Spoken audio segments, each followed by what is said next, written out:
in the spaces. Okay, all right. We're gonna go ahead. We're gonna do this.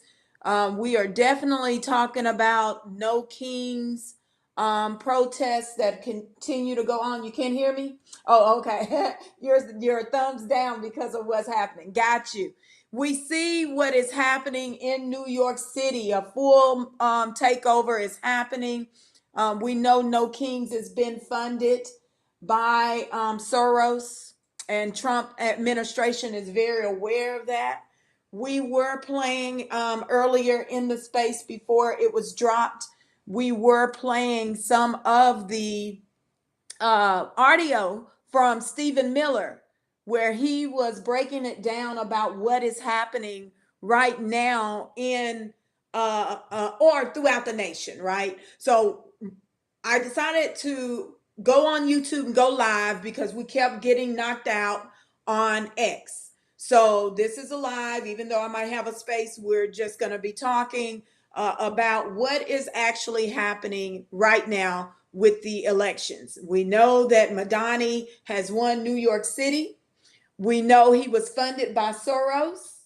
And we know that the No Kings protests are continuing, and this is a way they are circumventing. Actually, I should say, this is a way that the Democratic Socialists are now taking over. Right, this is the avenue they're going. They're saying, "Oh, let's get everybody to go up against Trump." Right, Trump administration. Let's not adhere to federal laws that are already and have been in place for years regarding illegal aliens and immigrants on this soil. So the play is to make Americans believe that Trump is the worst of them all, right? As a president, and so that they can, in an indirect way, control our America, right? So we're seeing it happen via the local state governments with the elections. And we know that they are allowing illegal aliens to vote, right? We've seen it here on X, where there is a gentleman and he's bragging how he voted 6 different times. And he was going to make sure they voted in Madani. And look at what has happened. So it is playing out in front of our faces that individuals that are not citizens of the United States are coming onto the soil. And it started with the Biden-Harris administration. They allowed open borders. They did not check them, right? They did not vet these beings that came to our soil. We're finding out and learning many of them have been are prisoners, were in prison. So many of them are mentally ill. And then also they are child sexual offenders.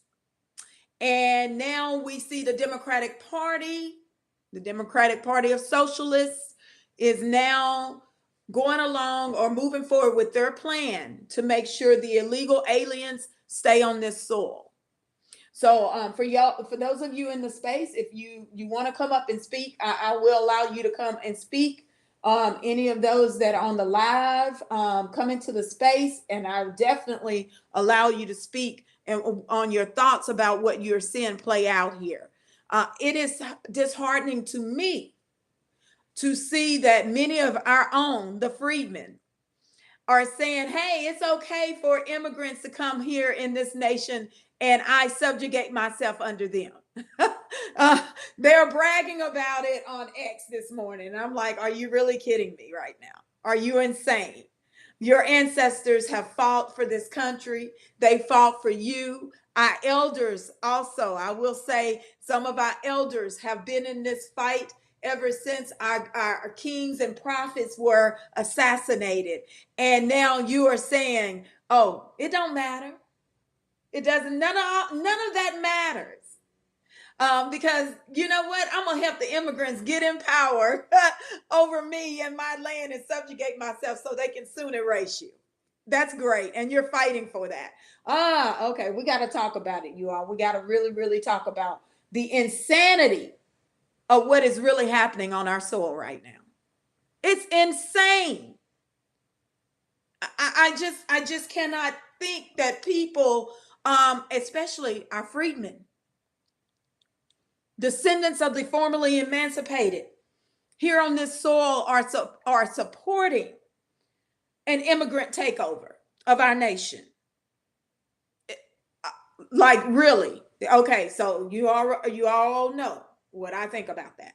I think they are mentally unstable beings, meaning they're brainwashed, indoctrinated, or suffering from menticide. It's one of the three. There's no way around it. Like, we are patriots of this land. We descend from patriots and warriors of this land. Our ancestors fought in a civil war that happened right here on this soil and defeated the Confederates so that we fought our way out of slavery. They needed us.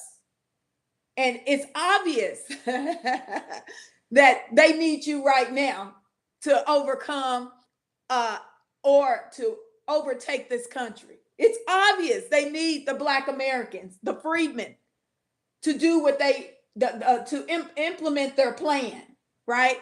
Without you, it doesn't happen. I'll repeat that. Without the Black American Negro freedmen, the Democratic Socialists cannot implement anything on this soil. So if you allowing this to happen, then this is on your watch. We're going to have to take responsibility, y'all.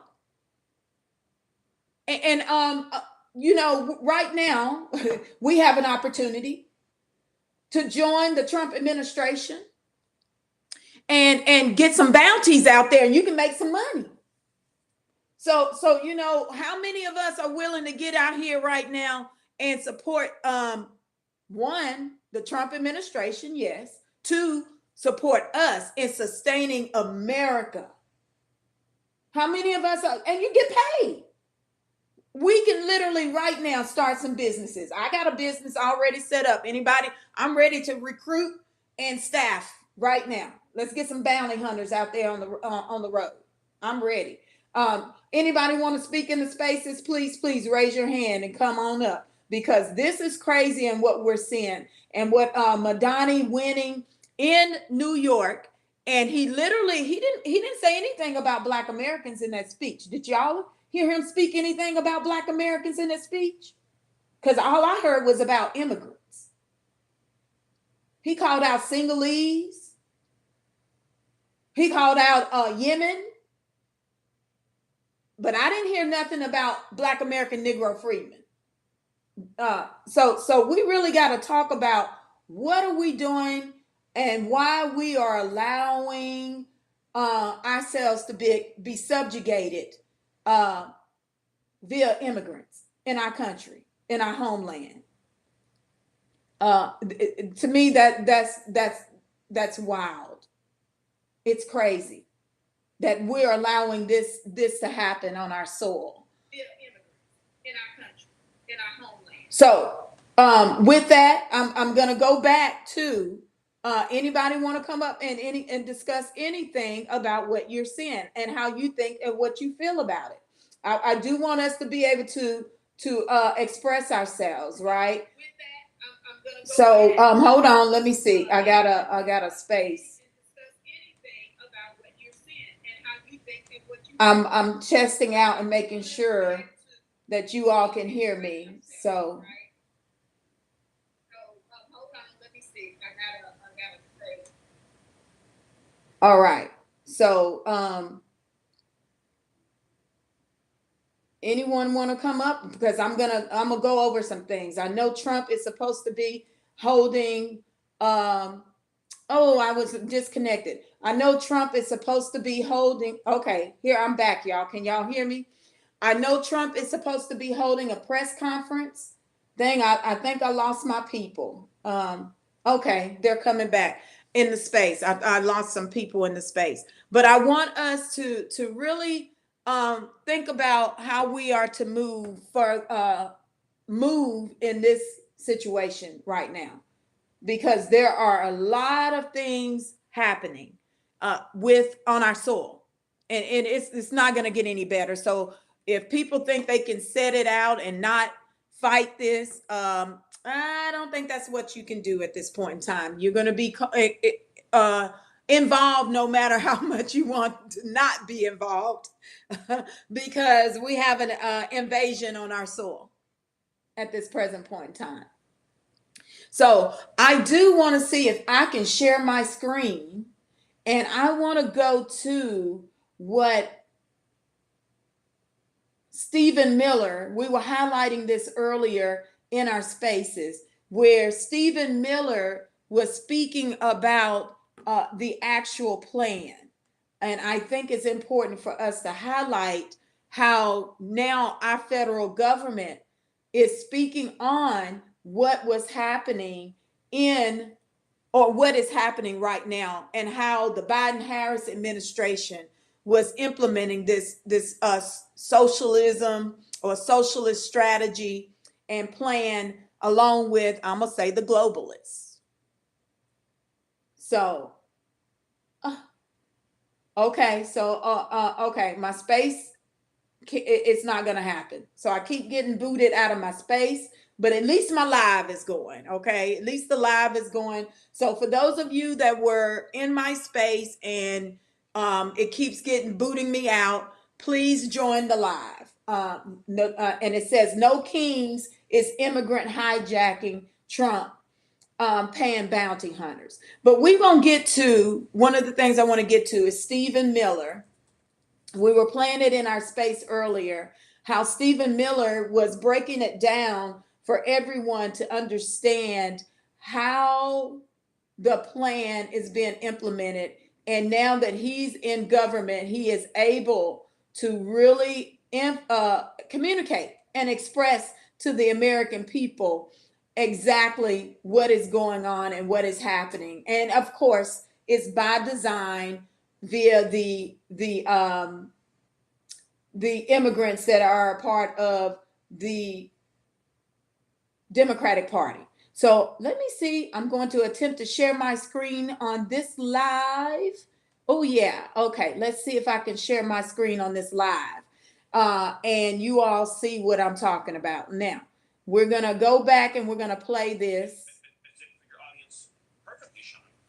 This was not a loophole. The Biden administration, Secretary of Homeland Security, Alejandro Mayorkas, devised a scheme to fly illegal aliens into the country and then to escort them en masse across the border by the millions, and to give them something known as parole, which gives them a work permit, which gives them a social security number, which gives them access to the voting booth. This was the plan all along, to get them here illegally so they can get free government benefits, get hooked to welfare, and be able to participate in American elections. This was an attack on democracy by the Democrat Party. It's the same attack that we see, Sean, when you have California, a sanctuary state, that is refusing to turn over even illegal alien criminals and gang members to ICE. So these are illegal aliens in California who've been arrested by California police, by California law enforcement for serious crimes, for crimes against children, for felonies, for crimes that threaten public safety, and they are refusing to hand these criminal illegal aliens over to ICE. Instead, they're freeing them back into the cities to offend and offend again. By any definition, what California is doing is criminal. It is a violation of our laws. It is one of the most heinous things that I have seen in my entire... Okay, that is part of the clip. I was looking for the full interview because it stops at that. But I wanted to you all to hear exactly, let me go back to me, exactly what he was talking about. And okay, so back on me. I wanted you all to hear exactly what he was talking about and what they're saying. They are now uncovering what we've been seeing, right? We've been noticing some things happening. I know I have been noticing some things happening behind the scenes where it's like we can't get any legislation for our people, right? It's all about making sure that the immigrants get all the resources and the legislation. And now we have an administration in office that is saying, no, Americans first. We're going, everything is about Americans first. And we're going to take care of deportations and illegal immigrants. And the Democratic Party is still challenging the president. That I heard a number was 80 million voted for this presidency. However, now it's been challenged by judges. It's been challenged by mayors of cities, right? Even local city council people. And the messaging is continuously, Trump is a racist for us, right? But Biden, Harris, both told you, well, let me go back. Biden said, you give me your vote, I'm going to make sure I take care of you. Did he do that? He did not. Harris literally said in an interview, I'm not going to do anything specifically to help Black people, right? So we, as the Americans, have to really think about what is going on right now. And it's a hard pill to swallow in that, we have supported the Democratic Party, which is an immigrant party. And now they're literally attempting to take over the American government. They are ignoring federal laws so that illegal aliens can stay on this soil. They are fighting the Trump administration to maintain illegal aliens in your areas. And they're making sure that immigrants get into political offices on your state and local levels and control your budgets and keep you out of any and everything that is yours. That's what's happening in Chicago right now, right? You got Mayor Johnson along with the governor, Pritzker. They're working conjointly together. They're a part of the Democratic Party. From what I understand, a lot of the aldermen, city council people in Chicago, right, are working under the Democratic Party. And they're making sure that immigrants come in and get in position on your local and state level and dictate everything for immigrants. You all don't have a problem with that? Like, surely we have a problem with others coming and taking our resources. And then on top of that, telling you that you don't have it, you don't deserve reparations. Let's talk about that. So I know a lot of people have a problem with, well, I would just say a lot of us was not listening to my great friend, Mark King Carter, about offices of New Americans. And Mark's disposition is that, or I should say his position is that if you don't handle immigration, you will not receive reparations. And I know a lot of people had a problem with that, right? But what's happening, y'all? What's happening right now? I mean, like, if immigrants take over the country and they're already telling you that your first, they don't care about your First Amendment right, the right to file grievances for redress against your government. They already telling you we ain't gonna give you no reparation, or we don't care about you and your reparations. That's what I heard. If you gonna fight me on my soil about the Constitution and tell me, despite what the Constitution says, that, oh, we don't care about that, right? Even though immigrants that have come to this soil have received reparations. Italians received reparations. Japanese received reparations. Guam, Citizens of Guam have received reparations. And it's the immigrants fighting you on reparations. Oh, let me pull up something that George H. Bush said. George Jr., I should say. Let's pull him up. Let's pull up what he had to say. But I don't know. I guess because he's a Republican, we're not gonna listen to him, right? We don't believe the Republicans, but we're gonna believe the Democrats that are now taking your resources and giving it to illegal aliens and telling you, oh no, you've been voting for them for 60 years now. And they have not passed any legislation for you, especially reparations. Come on, y'all. Let's get it together. It is in front of our faces. Mark is right. Mark is right.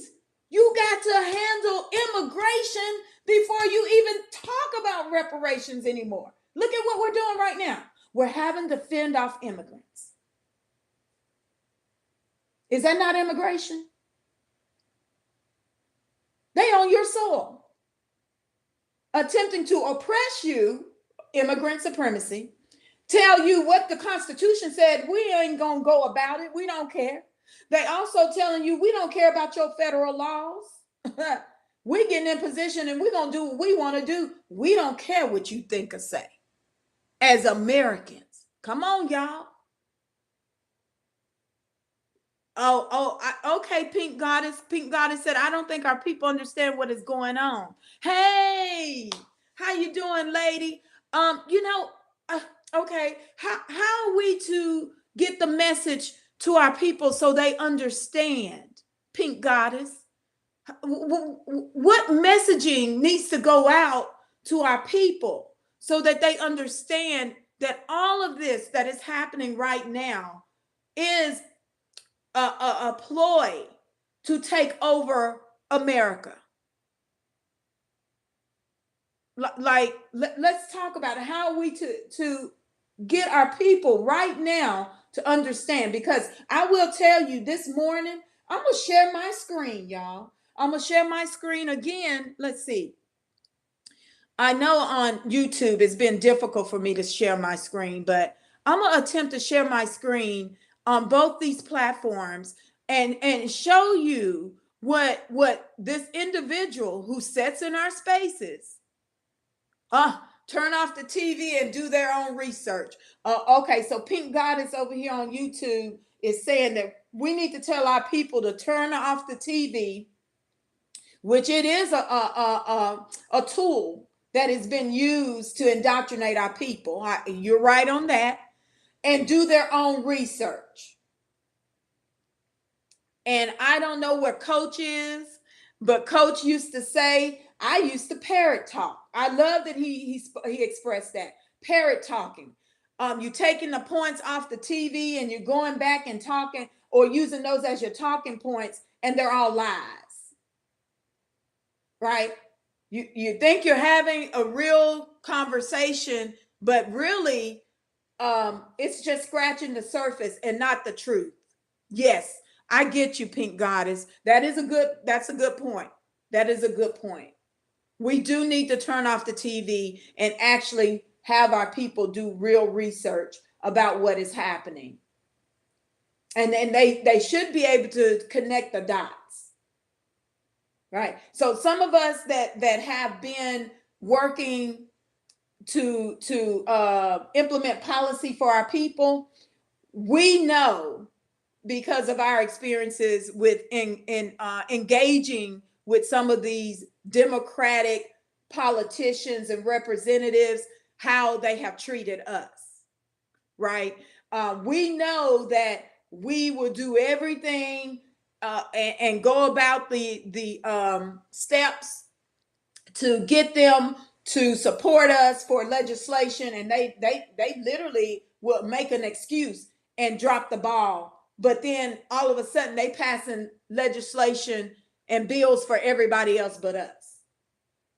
And they, this belief that we have to be included with everybody else when we have a status as authentic original Americans in this country. That's a ploy too, right? But let me see. I want to share my screen, and I want to go to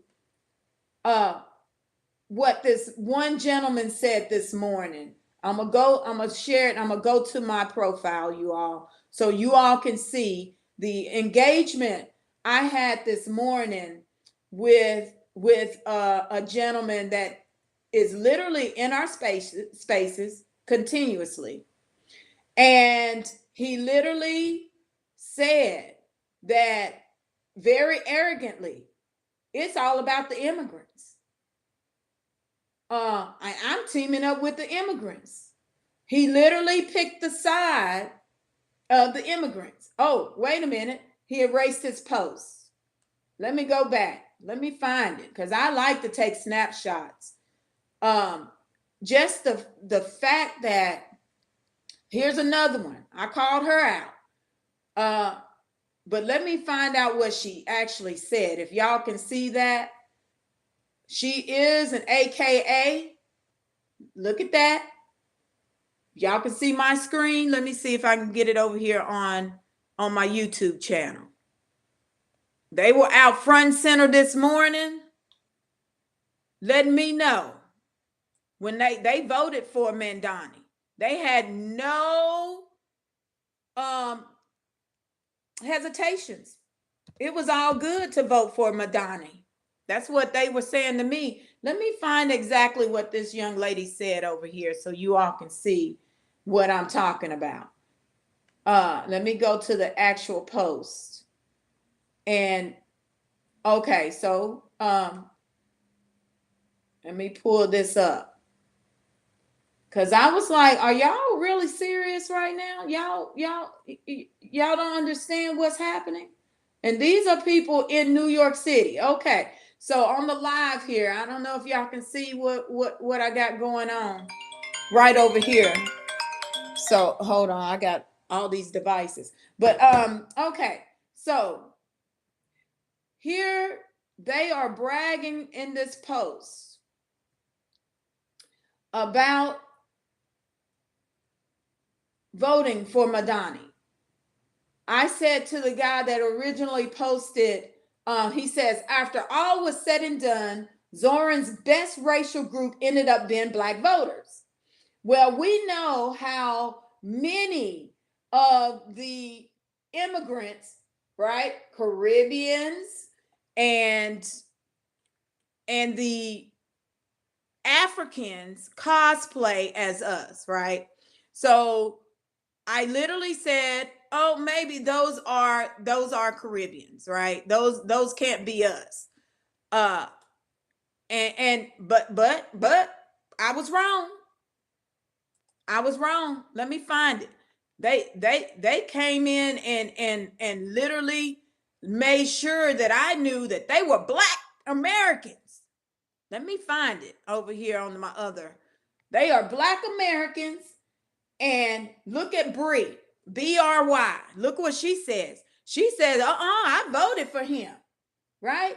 After what I said, look, I'm a Black American and I voted for him. In fact, most of those in line with me to vote were also Black American. Stop with the diaspora wars. Whoa, whoa, whoa, whoa, whoa, whoa, whoa, whoa, whoa. We're gonna set up here and we're gonna team up with some immigrants to take over our nation and subjugate ourselves under them. Is that what she was saying? Because that's what I read. Let me see if I can share my screen over here on my live with you all. Let me see if you can see it. Please let me know.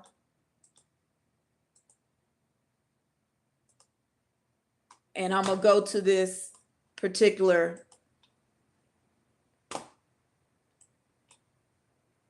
So I hope you can see that. Can you see that, Pink Goddess? And I hope you all on the live can see this. Now, I'm just over it with our people being dumb. Like, you can't really at this point in time tell me that you can't see how you are being how this country's been infiltrated with immigrants, and especially now they're claiming to be us, right? People claiming we all freaking immigrants. No, no, no, no, no, no, no, no, no, no, no, no, no, no, no, no, no. We're not gonna rewrite history. No, you can't see it. Okay, Pink Goddess. Okay, thank you. Um, we're not rewriting history, and you definitely not gonna tell me that has been here for over 400 years that all of a sudden I'm an immigrant or I descend from immigrants. Oh no, we're not doing that over here. No, we're not. So I'm gonna stop sharing that. But like, it, people are really crazy, insane. I've been saying it. I think a lot of these immigrants are, well, Trump has already said it. They released them out from their insane asylums and sent them right over here. It's obvious some of them are very insane, right? They're not well. Because how you gonna come to another country and act like the natives are immigrants that built the country? And immigrants were not in them fields for 246 years, creating the wealth of this country, right? There was no immigrants doing that. I don't who are these all these immigrants other than the whites? And even the whites had quotas for how many of the immigrants could come over here then, right? There's an immigration law in 1790, right? So these, yeah, they are. It's immigrant, and we should correct them. You're correct, Pink Goddess, but a lot of times I've heard our people say, "Oh no, just ignore that. Don't even play into that." No, we should be checking these people on our soil. They are literally trying to tell our children that they don't. This is not their country. They're literally now printing books that go into our educational system that say that this is a nation of immigrants. How? Right? We fought the immigrants, the Confederates, the Democrats. We fought them on the soil. They lost. And I'm going to say it again. Why didn't we behead them? Because now we got their descendants over here implementing a whole coup with immigrants. Right? Is that not what was really, when we go down, drill down into it? It's a lot of them bringing these illegals on the soil, getting into the politics, keeping us from our resources because they have been in Congress.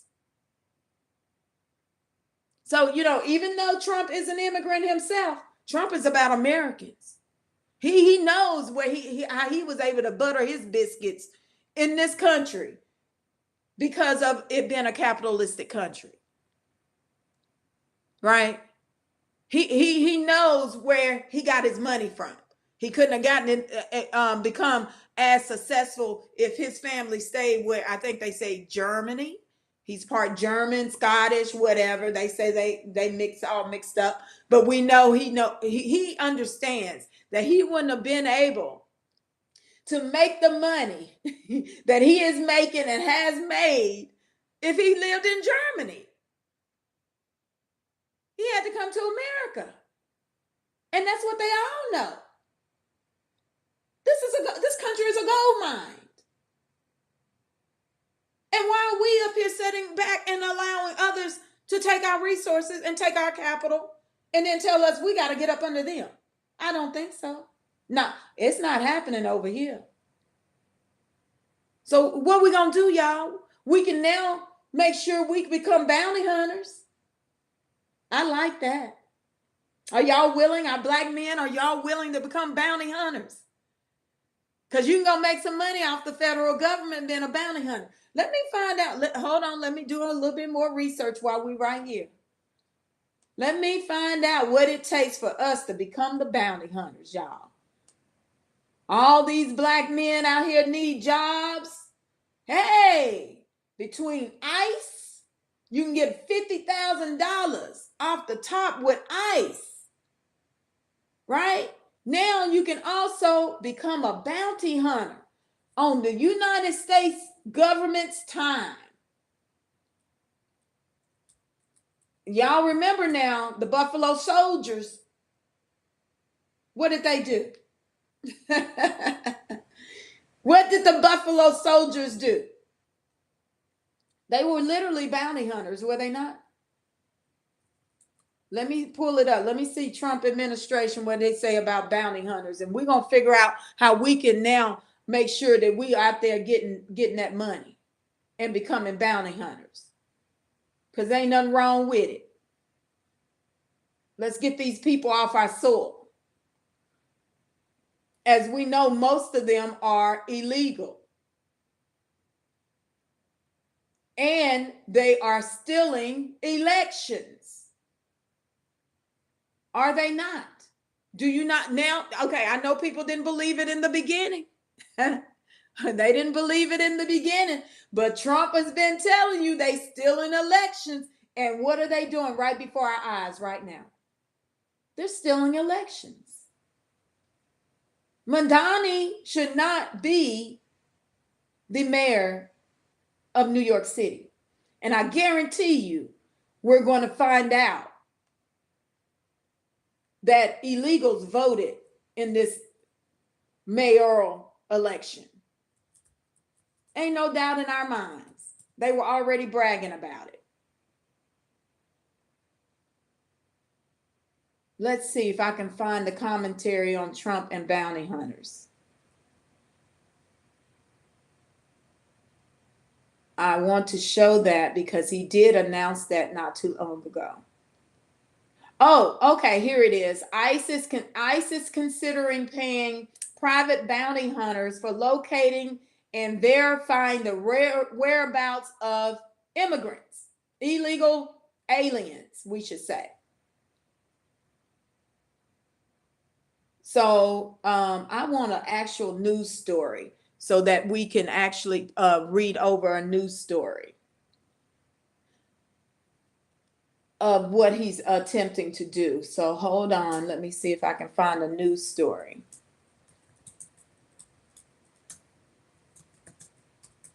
If we can get bounty hunters and more of our people to work for ICE, I do believe they said, oh, here it is, Newsweek. We're going to share this screen over here. 2 days ago. All you got to do is track them and ICE come get them, y'all. Let me show this. That's all you got to do.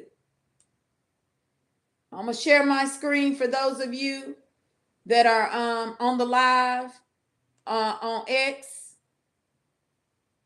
It's generating. Give me a moment. Let's see. My internet slow. Let's see. I don't know why I can never get on my live here, get it to work on YouTube. It says share screen, but it never comes up. Let's see.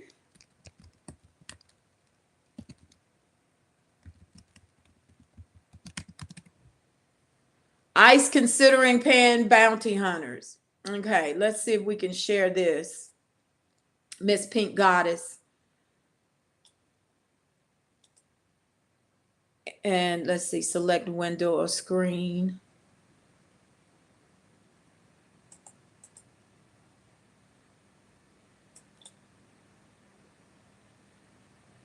I'm going to do my entire screen. Yes, ma'am. Can you see this article? I'm attempting to share. If you can see it here. Okay, so the Newsweek article, let's go over here on X. Here we go. We not lying about it. He's ready to get some bounty hunters, and we all for it. Let's play what Trump has to say. To work with. Here we go. We're going to fully fund the final sections of border wall, impose a new remittance tax on money sent back to foreign countries, and dramatically increase deportations to a bare minimum of 1 million illegal aliens per year. And what we're doing is we're really going after the criminal aliens, of which we have plenty to work with. People say, well, that's a lot, isn't it? Well, remember, these countries are very smart. They're headed up by people I know. In almost all cases, they're very smart people, and the people of great common sense. They're not sending the good people out. They're sending the bad people out, and they put them into caravans. I think I came up with that name, but somebody did. It's a great name, the caravan. Thousands. Can you all hear that? As many as Okay. 30,000 people. Good. Walking right into our country. Again, last month we had none. Think of that. It's almost, people say it's almost impossible. But they come in, and at a minimum, they're not people that work very hard. They're people that are on welfare. They don't want them. They don't want them. They give them to us. Okay, so you heard he said people they don't want in their own countries and their own welfare. What did we just find out? How many of these immigrants are on food stamps, SNAP? We know that they're also taking Social Security. 9 million, I think they found out, were using fraudulent Social Security numbers, and they were getting Social Security, you all. You know how hard it is to get Social Security. Okay, so then you have that, and also we know HUD is also clearing house because they found out that a lot of illegals had received HUD housing, meaning they were receiving Section 8, right? So our whole system is in a disarray because of the democratic socialists that are now attempting to implement a coup d'etat of our federal government, making sure that they bring illegal aliens into America and create a whole different country with socialism. And they know these beings are not going to do anything, right? They're not going to go against them, but they will go up against us. And they're attempting to make sure they outnumber us in certain spaces and places, which is the Black American Negro freedmen communities, neighborhoods. So you get 69 million Hispanic Latinos over here, plus the number of Chinese that have been immigrating here, plus half of the island of Jamaica is here, plus more of the Africans from all over, right? You got the Somalis, 80,000 or more of them right now. You got more Africans from Nigeria, although he's kind of tapering the Nigerians off. You got Sudanese. You got lots of people from or beings, I should say, from other nations on this soil. And they are literally coming here, fighting to come to America to take over America from you, instead of fighting in their homelands and doing what they need to do in their homelands and changing them. They're coming here. You got Arabs. Oh my gosh. Dearborn, Michigan. Indians now setting up all kinds of statues and have already been reported for implementing classism amongst their own people on this soil. Like, y'all, what's really going on? What's really going on? Okay, so I'm gonna read this article on this is Newsweek. It was just published. I know you all on X Live are seeing it. It was just published November the 6th, right? Just came out.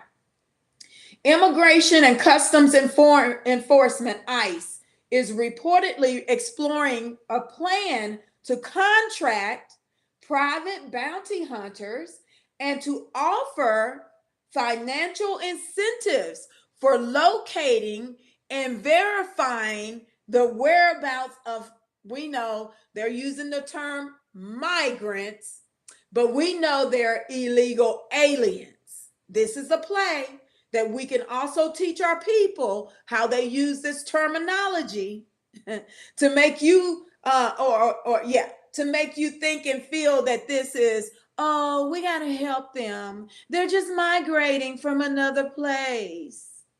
No, They're illegal aliens. They don't have citizenship here. Nothing here is theirs. They haven't gone through a naturalization process. They just crossed the border, and the Democratic Party gave them all kinds of American citizens benefits and resources. So it says, verifying the whereabouts of these migrants according to a procurement document obtained by The Intercept. The document indicates the government is considering awarding contracts to multiple vendors to handle the volume of cases. Now, you all, I'm going to have to say this.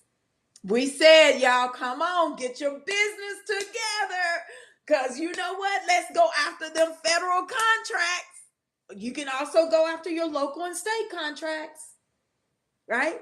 We held workshops for people to learn how to do this so you can be ready. Here's a moment. Here's another moment that we can be very much involved in the direction of what's happening in our country and make money. I'm just saying.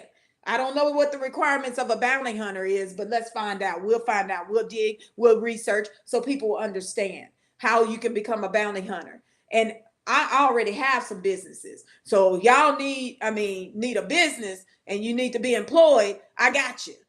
You know, you can get, as long as you get certified as a bounty hunter, we can work out a contract. I'll make sure you get your money.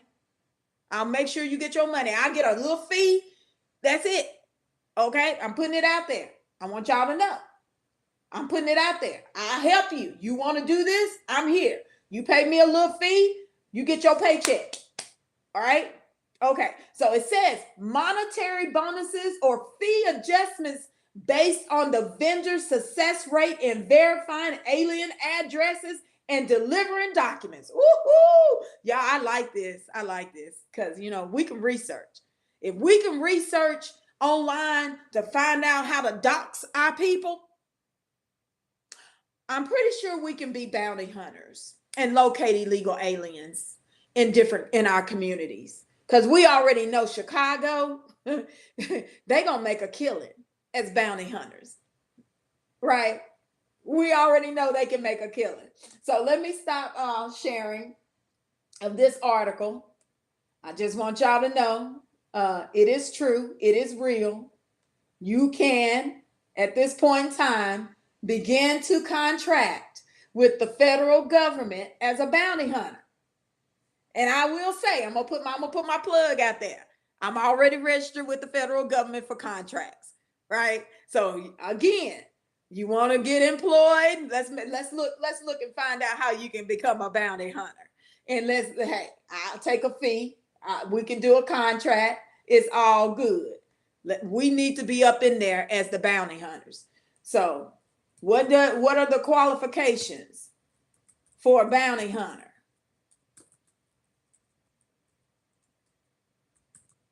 Now, for us women, because we know y'all got to get out there as men, and you know, y'all strong. Us women could be your admin dispatching or making sure you get some of this research and information on what you need to do, right?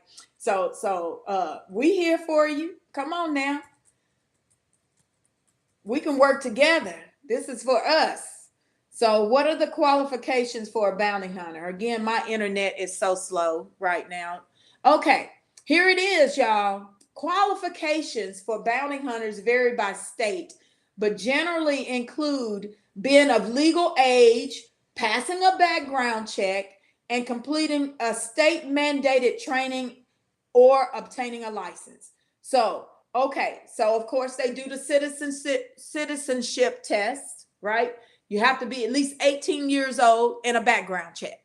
Now, we already know we got some Black men that are former police officers or former military. This right up y'all's alley now. You know, come on now. A criminal background check.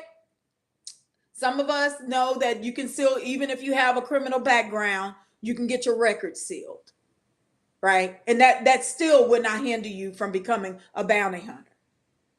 So I'm gonna go ahead. I'm in Tennessee. I'm in Tennessee. I'm gonna look up what are the qualifications for bounty hunters in Tennessee, and I'll look up Florida too, because those are two states that I've lived in. Okay, well, here we go. U.S. citizen and a resident of Tennessee, 18 years of age, submit to a criminal background check at the sheriff's office in your county of residence, and it includes a state and federal records and may not show any felonies. Okay, well, we know in the state of Tennessee, I do believe you can. Oh, look up Texas. I'll look up Texas. We know in the state of Tennessee that you can get your records sealed and expunged. Let's see, what is the qualifications for a bounty hunter in Texas? All right. Okay. So, in Texas, they're a little bit different. Okay. It says qualifications depend. Let's see. Let me make sure this is Texas. Hold on. Wrong one. What are qualifications for bounty hunter? Somehow I put out. I didn't put bounty hunter in there. I'm like, wait, this doesn't sound right. Okay, requirements to be a bounty hunter in Texas. Here we go.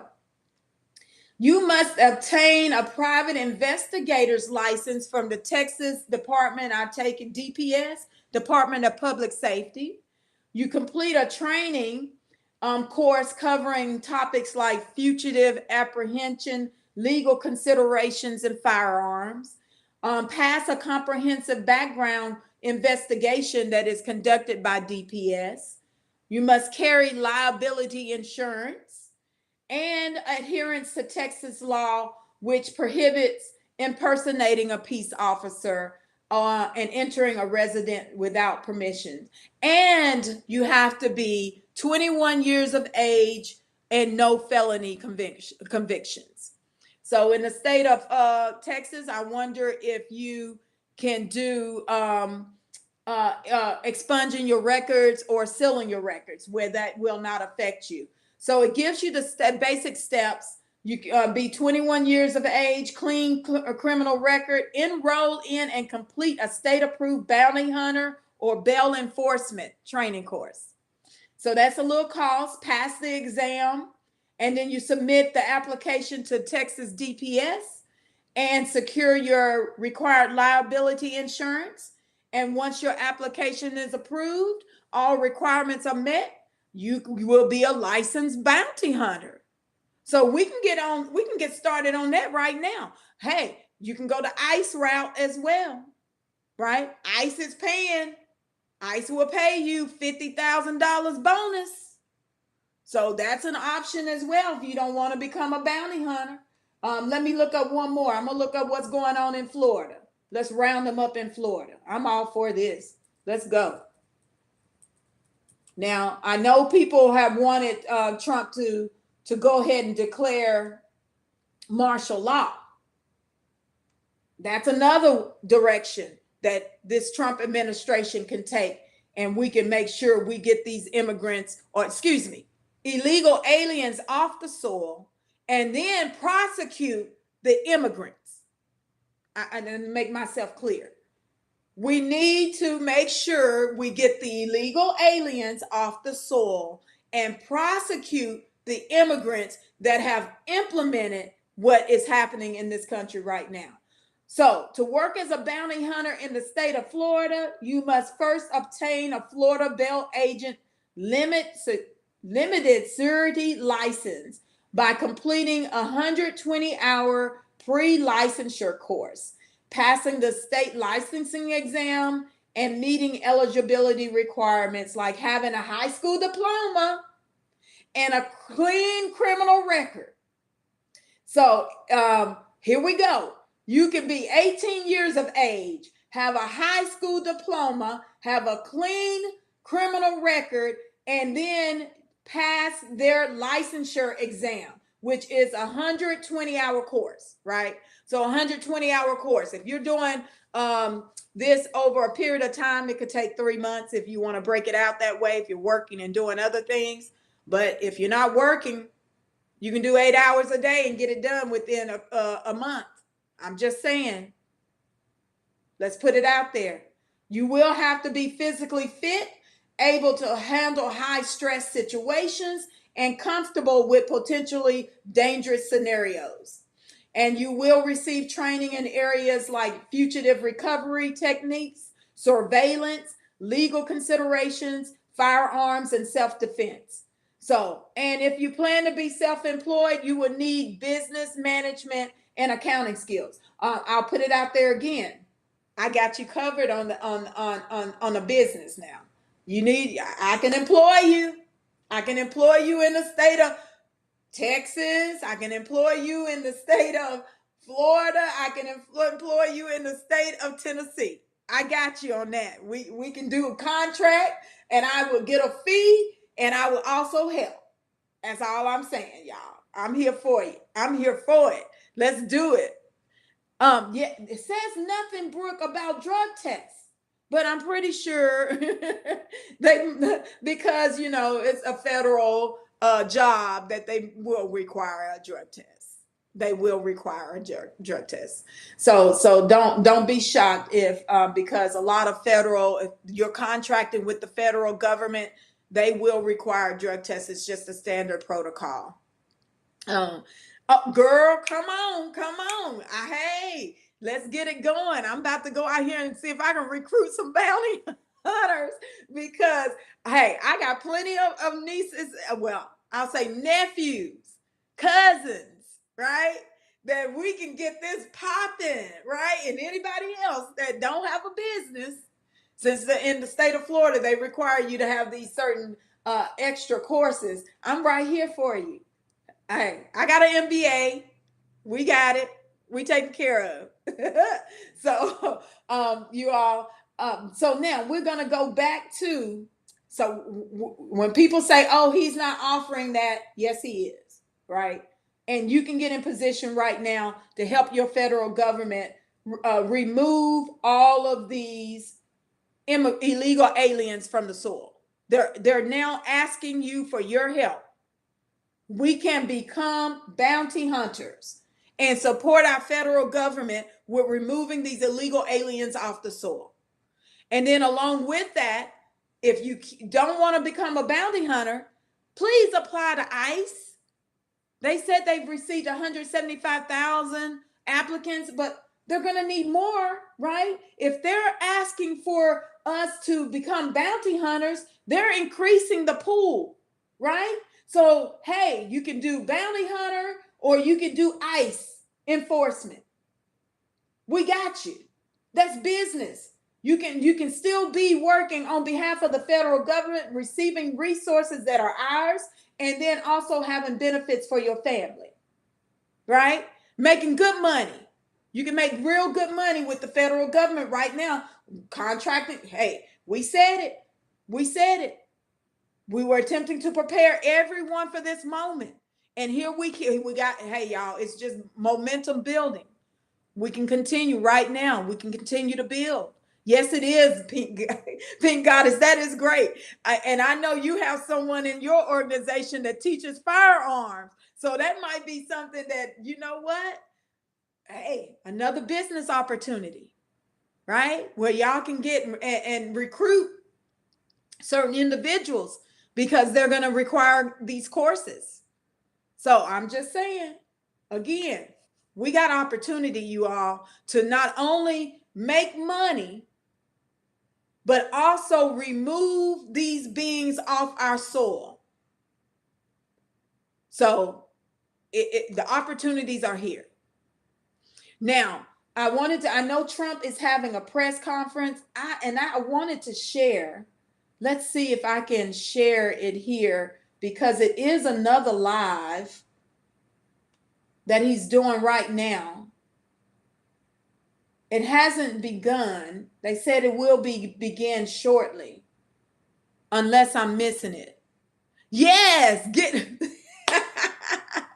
Let's get Miss Roz and her team together so they can get them together in DC, right? Because I do believe you all will be able to go all over the state of DC. I know it's a District of Columbia, but I'm pretty sure you all will be able to go to Virginia, the DMV area. That would be awesome.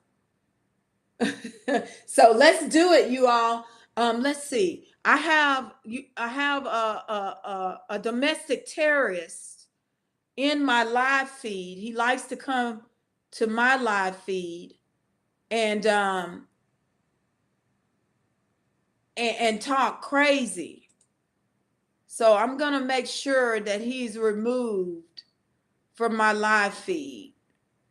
I'm gonna say you promoting terrorism. Okay. Now, and I'm gonna hide you from my channel because we're not gonna do that. You're not gonna terrorize, threaten, or harass me during my live on my YouTube when we know you don't deserve to be here. We're not doing that. They may do it on X, but over here I got control of it.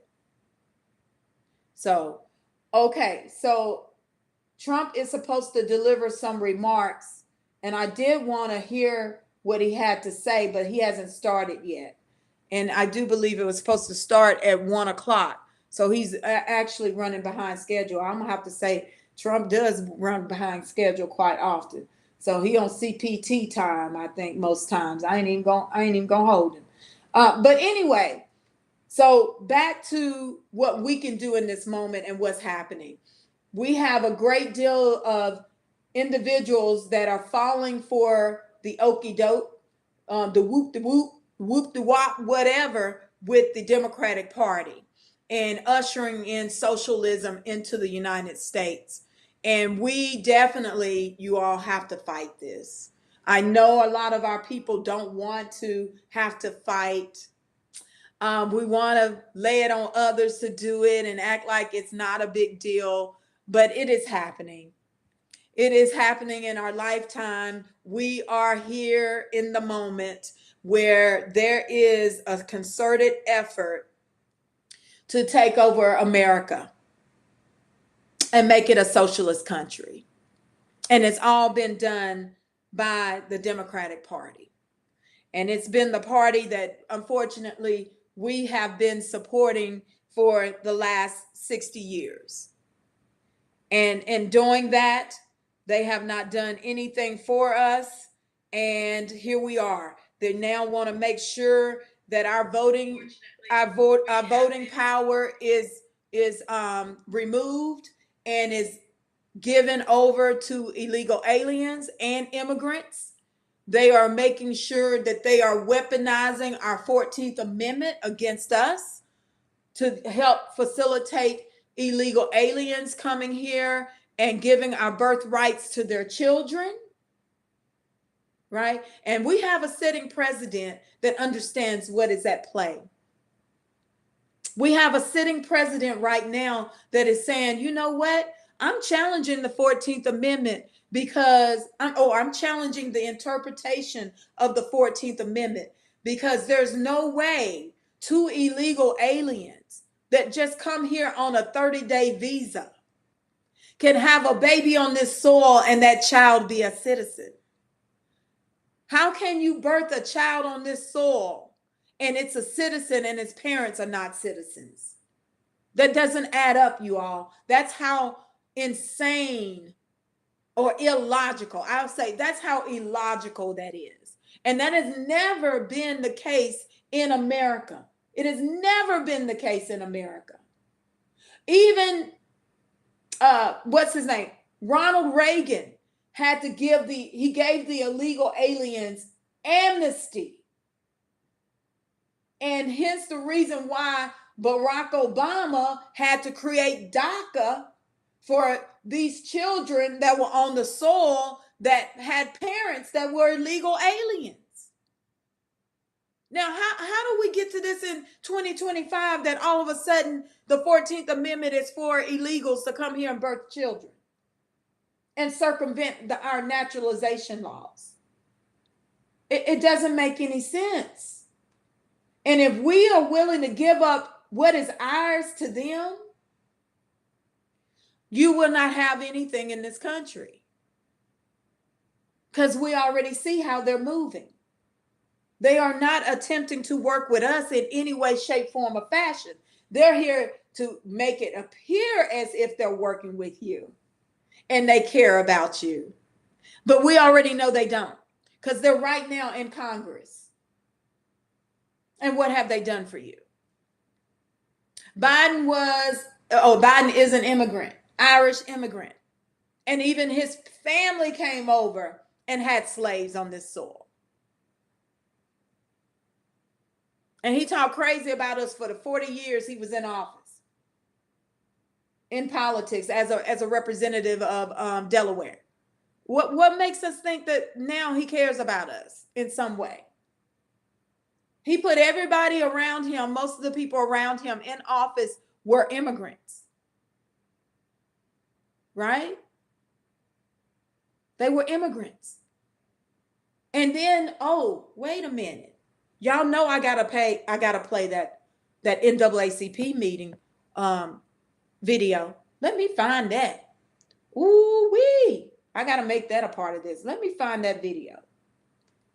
You all know what I'm talking about. When Biden met with the NAACP. We're gonna play that video. Hold on. That just popped up in my head. And we got, unfortunately, we have Black Americans, freedmen, that are subjugating themselves to the immigrants and then teaching you, indoctrinating you to do the same thing. How does that help us, you all? Why do we continue to support these beings when they are not doing anything to help us or reciprocating anything after we give them our vote or after we vote for them? All I see them doing is playing the okie doke with us. And we have to call it out.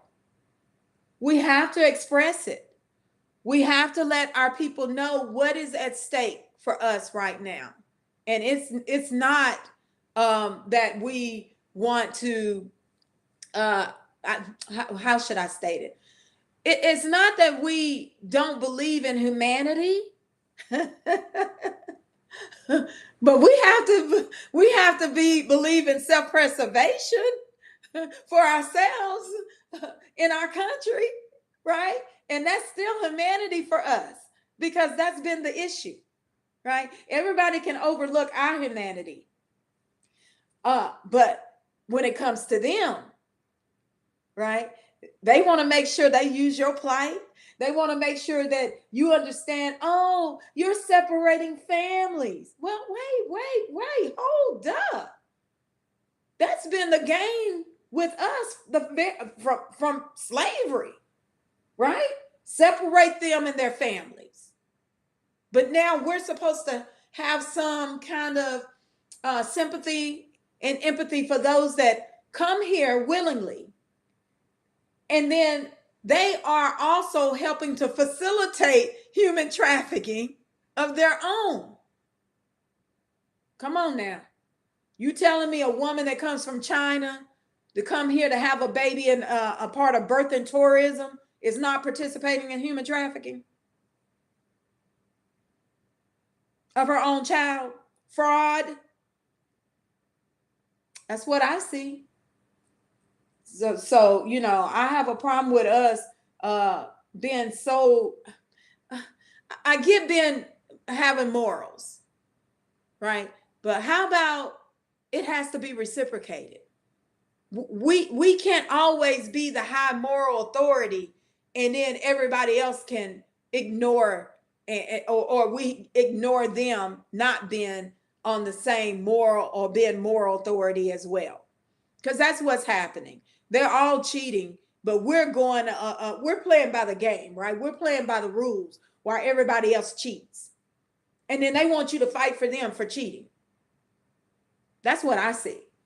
Oh, hold on. Let me find this NAACP, because we got to talk. We gotta, yeah, we gotta talk about how we are allowing these immigrants to play on our humanity, play on our empathy and sympathy, while at the same time they coming over here to take over your land.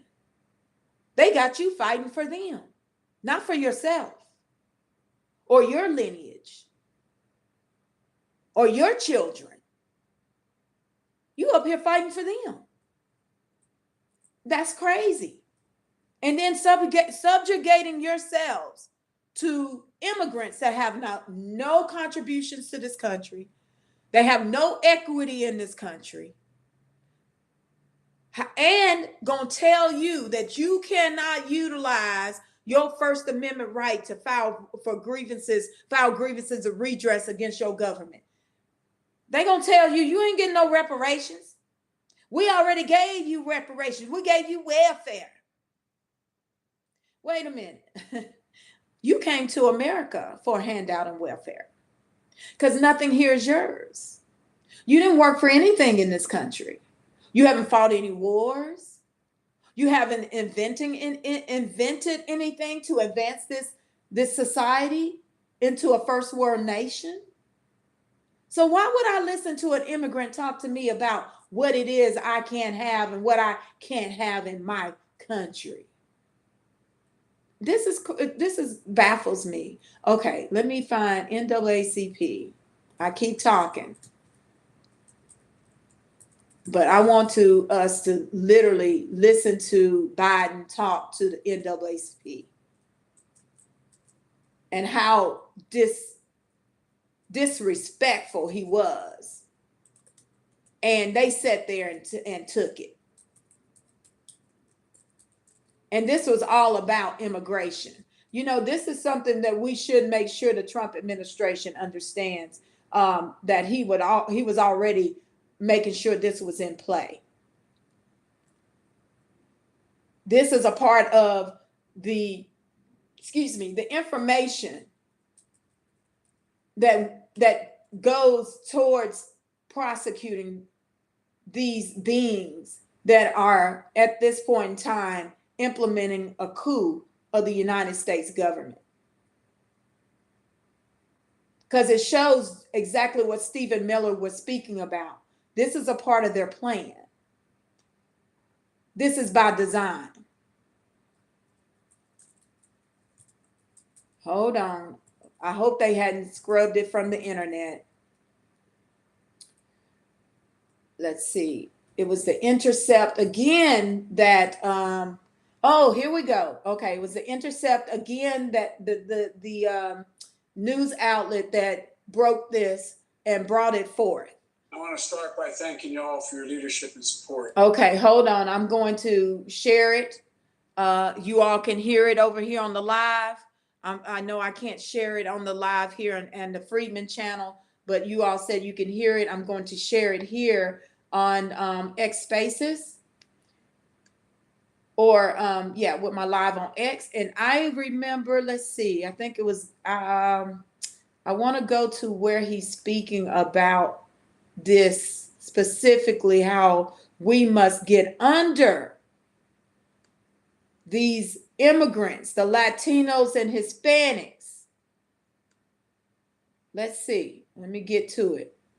And I'm gonna play this, you all, and you know, this is what we can play back to our family members that have been captivated by the TV, you know, as a part of the research. We can highlight this for them. The 45th and the 47th President of the United States. Oh my. Donald J. Trump. Okay, let's hold on. Looks like Donald Trump is coming in to speak. I'm gonna hold this for now. Okay, he's not on the stage just yet, but it looks like he's about to speak. So we might need to, let's see, go with that. and listen to his speech. I'm going to stop sharing my screen and we're going to go back to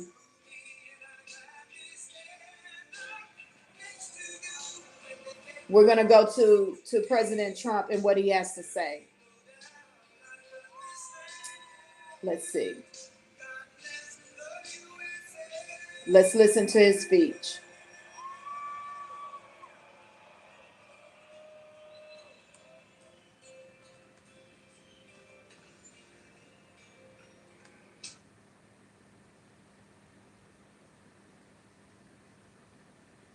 Uh-oh. What happened to my volume? Okay.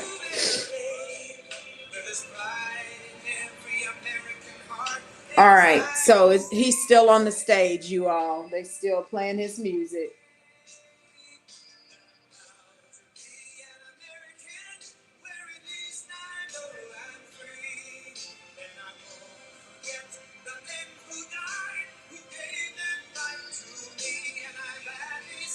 Now, Trump is holding this in Miami. He decided to hold a press conference or remarks today at an American Business Forum in Miami. Let's see what he begins with.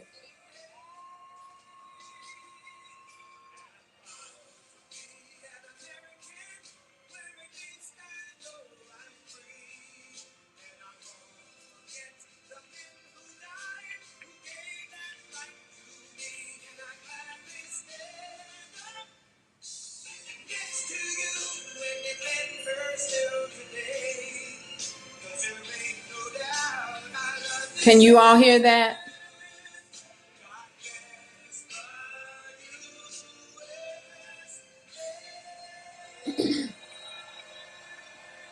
All right, let's see what Trump has to say. What a nice group. And I love Miami. I love to be with the people. Many of you are not from Miami, but that's okay too. And I'm thrilled to be back in magnificent Florida, Miami, Florida, with thousands of incredible business leaders and true American patriots. That's what you are. We're gathered today on the 1-year anniversary of the single most consequential election victory. They say, this is them, this isn't me. I'm a very modest person. I would never say this. Single most consequential election victory in American history. It's possible. It's possible. We've done a lot.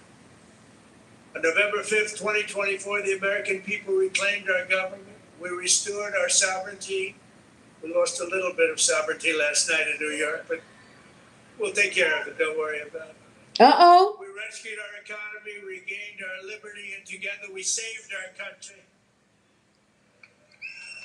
On that magnificent night, 365 days ago, I was with a group of very important people, and they say, think of it, last week, just last week, 6 days ago, 7 days ago, they said, you were campaigning 1 year ago. I said, no, it felt like I've been in this position for so long. And it's right. At that point, 1 year ago, I was actually campaigning. We did the McDonald's shot. Remember the McDonald's shot? We did the garbage truck shot. And actually, the McDonald's one was the biggest hit in the history of Google. Can you believe that? Number one, the garbage truck did well, but not as well. I guess there's something about McDonald's, right? But it worked. And we won a tremendous election. We won all 7 swing states. We won the great state of Florida, by the way, by 1.4 million votes, which is unprecedented.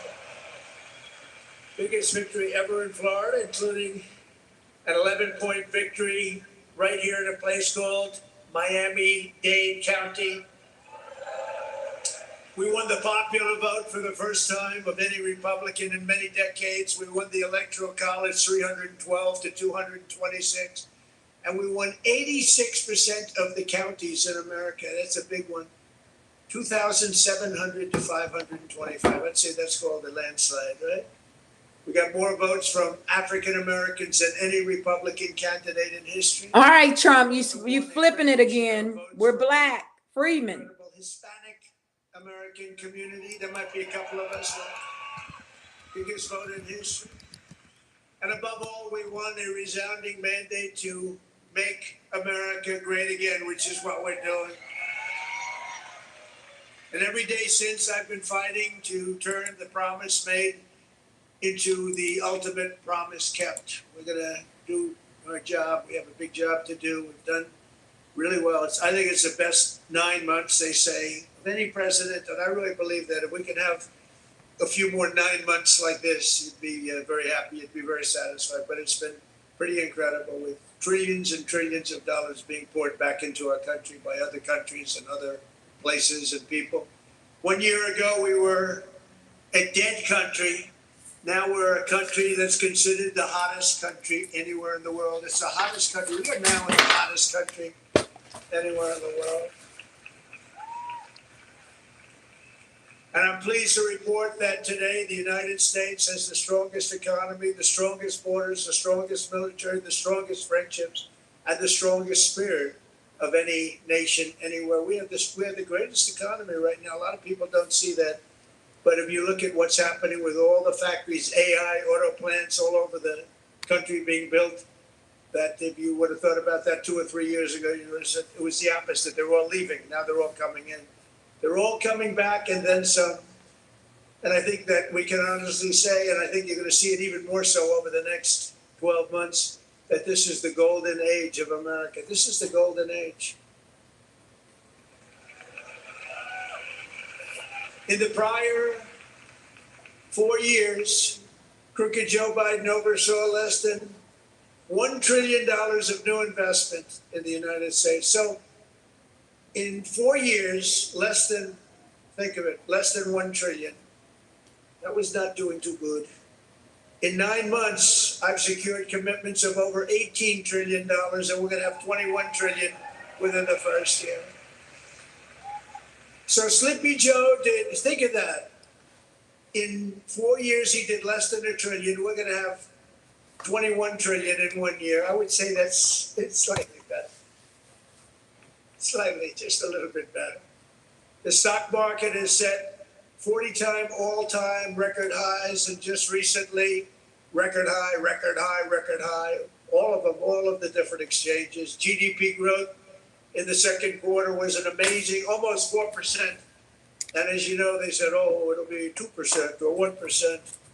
And it's been really helped a lot by the tariffs. It's been really helped incredibly, because this is really a transition period. We went from a horrible, failed country to a tremendous success. It's a transition. And yet we did almost 4%, triple and even quadruple almost every other country anywhere in the world. Think of that. In the third quarter, we're on track to achieve an estimated 4.2, maybe more. Who knows? I think if you go a couple of years out, you're going to see numbers like you've never seen, because all of these places that are now under construction, they're being built, they're going to be open, and thousands and thousands of jobs, hundreds of thousands of jobs are coming in, even building them. But when they open, that's when you're really going to see the numbers. We're building some of the biggest buildings ever built anywhere in the world. The AI buildings, they can cover, they show displays of them. They can cover the island of Manhattan. They're so big. They literally can cover the island of Manhattan. In 9 months, we've lifted over 600,000 Americans off of food stamps, which is a record. 1.9 million more American-born workers are employed today. Think of that. Almost 2 million American-born workers are employed today, more than when I took office. That's 9 months ago. Can you imagine that? And I tell Republicans, you want to win elections, you got to talk about these facts. It's really easy to win elections when you talk about the facts. And we have more people working now than at any time in the history of our country. Right now, we have more people working. These are things you have to talk about. It doesn't just happen. You got to tell them. It's wonderful to do them, but if people don't talk about them, then you can do not so well in elections. Wages for workers are rising at the fastest pace in over 60 years. Those are workers, and that's what we love. We love our workers. Since I took office, wages for the typical factory worker are up $1,300. Construction workers' pay is up $2,200, and miners are up nearly $5,000 this year alone. And that's good because it's not, such an extra cost to the company. It really isn't. Somebody was, oh, what's going to cost more? The fact is that they're doing such business like they've never done. You're going to start seeing numbers coming out very soon that are going to blow your mind. Under Biden, we had the worst inflation in modern history. We had inflation that was so bad, costing the typical family about $33,000 over a period of time. Their policies sent food prices up 23. They come in, when I first came in, I was in for 3 days, and one of the fake news members said, "Oh, back there, that's a lot of press. Fake news." They said, "Egg prices are through the roof." I was there for 3 days, and this maniac, this lunatic person, happened to be a woman. "Sir, what are you going to do about egg prices?" And they'd gone up like 4 or 5 times. I said, "Well, you just told me it has a problem." And people weren't buying Easter eggs. You believe it? I said, "We're buying Easter eggs for the White House, for the egg hunt, the famous egg hunt." But within a couple of months, we got them down. We have a great Department of Agriculture headed by Brooke Rollins, and we did a great job, and we got them down to the level they originally were a long time ago. And we have that in just about everything. And if we don't have it, we get them down. Their policies sent food prices soaring 23%, the Biden policies. And it wasn't him. It was the people surrounding him around the desk. He didn't know what the hell he was doing. Biden. How the hell did that happen? Well, I know how it happened. A rigged election. That's how it happened. Think of the There he goes. This is a much more powerful term. I mean, this is a much better term. In one way, it's bad to see how bad people. You're going to see the same thing in New York, by the way. You watch what happens in New York. Terrible. But you're going to see that same thing. And I hope it doesn't happen, but you're going to see it. Gas prices are surging to $5 a gallon, even higher, and mortgage rates skyrocketed by 152%. But under the Trump administration, all of that is changing. Prices are coming down very fast, and we're bringing them back to the beautiful part where you can have, and you can truly say, we're talking about the American dream again. You didn't used to hear that term. You heard it during my 4 years, and then it disappeared. Now you're hearing it again more than ever. Because we had the most successful economy in the history of our country during my first 4 years. We rebuilt the economy, cut the biggest tax cut in history. We had the biggest tax cut in history, the biggest regulation cut in history. That's why we had the great economy. And now the only difference is we're doing better this time. Actually, we're going to have a bigger, better, stronger economy than the first 4 years. And that was the most successful economy in history. Gasoline prices have plummeted to the lowest in 2 decades, and we're going to soon see $2 gasoline. Think of that, $2 a gallon. It was up to $4.50, $5. And when you get gasoline and you get gas, it's so big, it's so big, the importance of it, that everything else starts to follow. And that's what's happening. Grocery prices are way down. Walmart just because of their standard Thanksgiving meal. This is the greatest. They're greatest. They're wonderful. They come out every year with how much does the Thanksgiving meal cost compared to last year, right? And it always goes up, up, up. It's 40%, 30% more. Is 25% lower than 1 year ago. Isn't that great? That's a big deal, Rima. That's a big deal. I don't know if they care about that in Saudi Arabia, but here it means a lot. We got the princess here from Saudi Arabia. She's got a lot of cash. Serious cash, and she's a great person. So she doesn't care about the price of a turkey is down a little bit. She doesn't have to worry. Since March, the price of eggs is down 85%.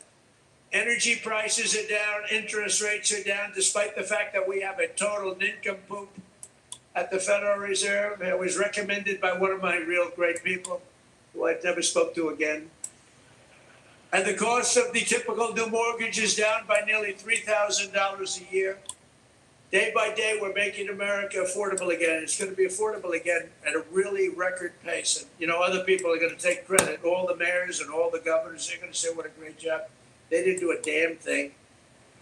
And as we speak, the Democrats in Congress are trying to put all of this progress at risk and drag us back to the Biden policies of soaring prices, crushing energy costs, massive spending, open borders, let the world come into our country from prisons and from mental institutions, let them pour in, and rampant inflation. That's what Biden gave us, all of those things with the reckless Democrat shutdown. Virtually every Democrat in Congress has voted to hold the American people hostage in an effort to extort hundreds of billions of dollars in new spending. They're demanding free health care for illegal aliens that just came into our country from prisons and from mental institutions and drug dealers and drug addicts. And they want to give $1.5 trillion in giveaways that would turbocharge rapid inflation again, as they did the first time. You remember that just a couple of years ago, 4 disastrous years we just had.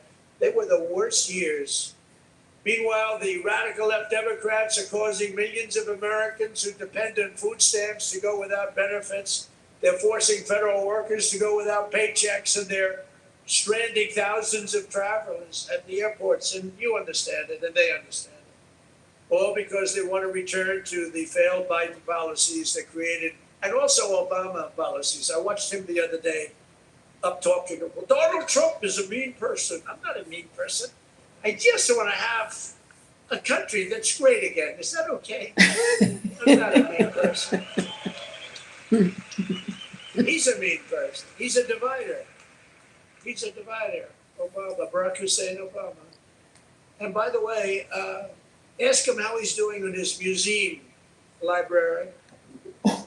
He's got hundreds of millions of dollars of cost overruns. It's come to a dead halt. He built it in not a particularly good location. He's not into real estate, you know. He doesn't know about location. He doesn't know about location, but he built it in a location that's not going to be too good. But the thing has come to a dead halt. It's way over budget. It's sort of like Gavin Newsom in California. He's got a train that was supposed to go from San Francisco to Los Angeles, which is a stupid idea because an airplane is faster. I don't care how fast it goes. And they have plenty of airplanes. San Francisco, inside San Francisco to inside right there, LA. And what they did is they said, oh man, this has been going on for years. It's billions and billions of dollars over budget. So what they decided to do is cut it so that it doesn't go into San Francisco and into LA. It cut way short of both.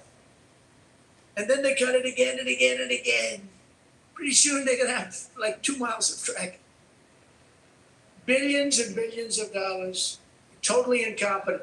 The biggest cost overrun proportionately that I've ever seen. Many, many, many times more.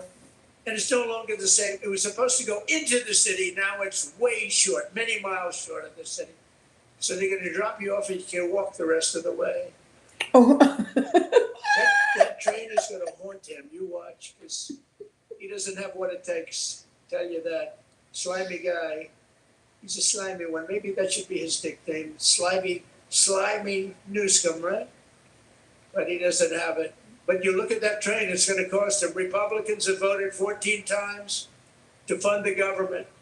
And it's time for Chuck Schumer, crying Chuck. Remember he started crying at the airplanes? They were the worst forced tears. I've known him all his life. He's never cried. But he broke down in tears. He was so devastated. He didn't know why he was crying, but he just thought it was good to do. His people told him this was a good time to cry. Crying Chuck. But it's time for Chuck Schumer, the radical Democrat Congress, to stop playing games with the people's lives and to pass a clean funding bill that they've done 30 times before. And to reopen government immediately, just reopen it. They don't like it to be reopened because we're setting records. They think it's, actually, I don't think anything's going to hurt. We are so strong now that I'm not sure that anything's going to hurt. But it would be good to open it up. Take care of the people with jobs that aren't going to get paid and aren't getting paid. And no matter what, we will not let them impose their inflation-causing extremism on the American people. We're not going to pay $1.5 billion for people that came into our country illegally, okay? You don't mind? That's what they did last time. Remember the Inflation Reduction Act? The greatest scam, one of the greatest scams. I would say some of their environmental scams were even bigger. one of the greatest scams ever, Inflation Reduction Act, and then they admitted it had nothing to do with inflation reduction, remember? But it did actually cause massive inflation. It actually caused massive inflation. But we don't use auto pens in the Trump administration to sign things. We don't believe in that. You know, I get these guys come in with these big, beautiful documents, gorgeous, beautiful, must cost a fortune. I should check the price. But, you know, a general is being made or something, you know, some big post. And they say, sir, would you sign this, please? It's going to be a 4-star general, or it's going to be a big cabinet position, or it's going to be something with medical or whatever. They take my pen and they sign it. In his case, they walk it into a room and they give it to somebody who's no idea who Biden is. But Biden doesn't have any idea who he is either. And they have a machine sign it, the auto pen. And all of the pardons, he gave thousands of pardons to people. He had no idea about it. He didn't know about it. And therefore, all those pardons are void. You know, you have to have, it's a very complicated thing. You can use the machine. You have to do it properly. And he didn't have any idea what was happening. And this is what we had as a president. We don't want that. You have the opposite right now. I don't want to be braggadocious, but you have the exact, I know exactly what's happened. If you want to see what congressional Democrats wish to do to America, just look at the result of yesterday's election in New York, where their party installed a communist as the mayor of the largest city in the nation.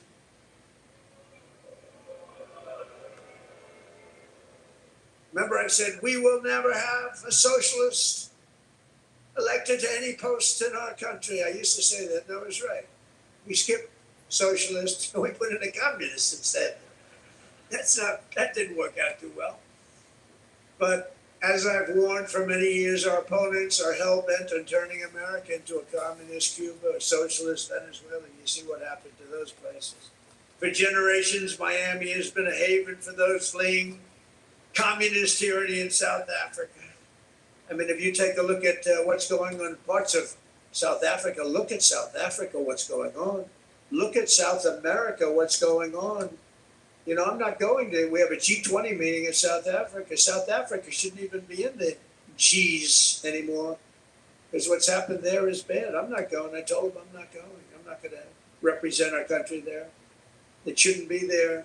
Take a look at what's happening in different parts of South America. Take a look at what's happening in different parts of the world. But now the Democrats are so extreme that Miami will soon be the refuge for those fleeing communism in New York City.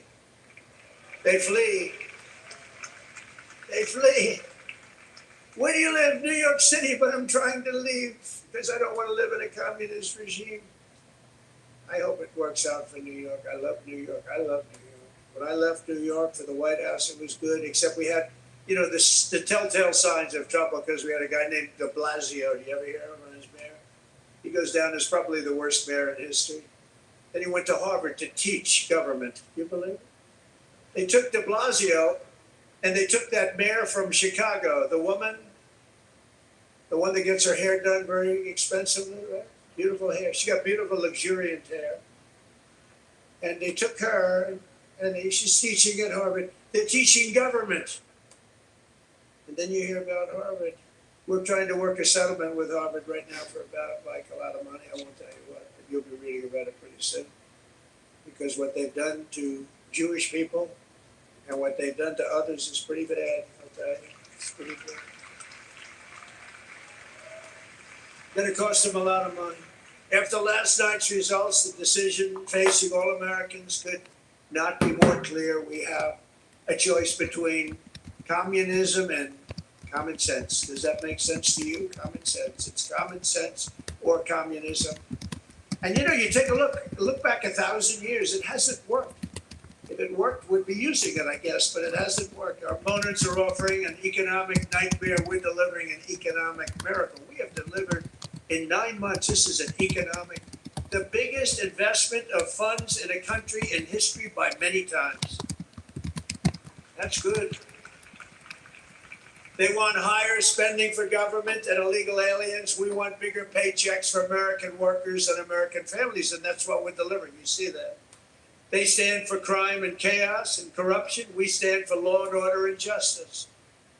Also strong borders. Boy, do we have strong borders.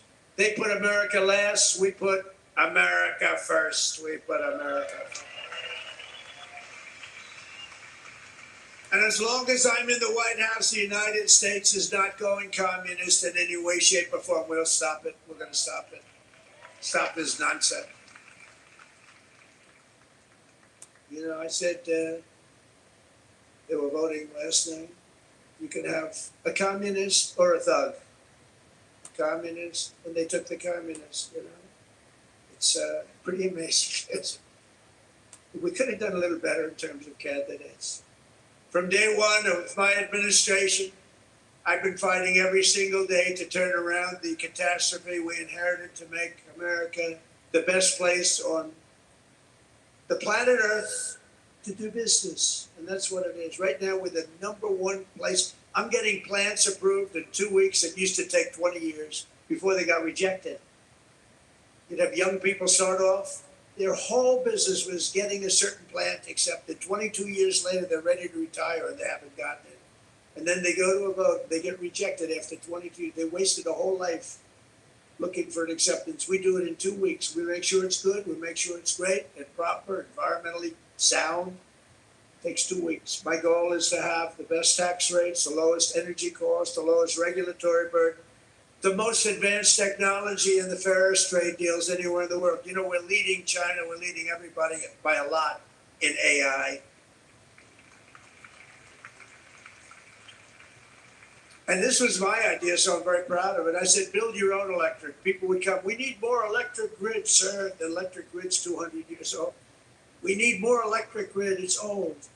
The electricity that the AI plants need alone is double the entire electricity that we have in the country right now. Can you believe it?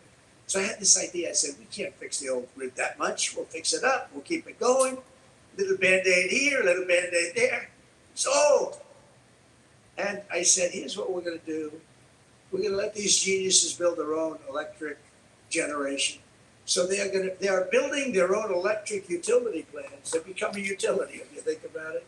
They're building the utility and the electric right alongside. This is where they have their transformers and everything. They're building the most expensive electric plants you've ever seen, generating plants. Some by nuclear, some by oil and gas, some by coal as a substitute. They're building them right next to their plant, and they're incredible. People say they've never seen anything like it because these minds are genius. To them, an electric plant is not complicated. To them, an electric plant is better than the people that produce electricity, although Florida Power and Light is doing a lot of plants for people. They're pretty advanced, I have to tell you. But they're building their own juice next to the plant. Isn't that sort of a cool idea? Now, you know, when I first proposed that, they came into my office with, you know, they have unlimited money, but they were trying to figure out how they could build it because they had no electric of any consequence. And they said, you're going to build your own plant. I'm going to get you your approvals in 2 weeks, 3 weeks, maybe a month if I'm slow. We have a great man, Lee Zeldin, in charge of the environment. He's incredible. And he's tough, too, very tough. But they have their approval in 2-3 weeks. You know, they're dealing with the best experts in the world. They know what they're doing. It's amazing when you see some of the stuff come in, designed by guys with 190 IQs, and then you have an inspector who's not quite as smart as that, inspecting it to see whether or not it's okay. And he has no idea what he's looking at. No idea. But I said, you're designing your own electric plant.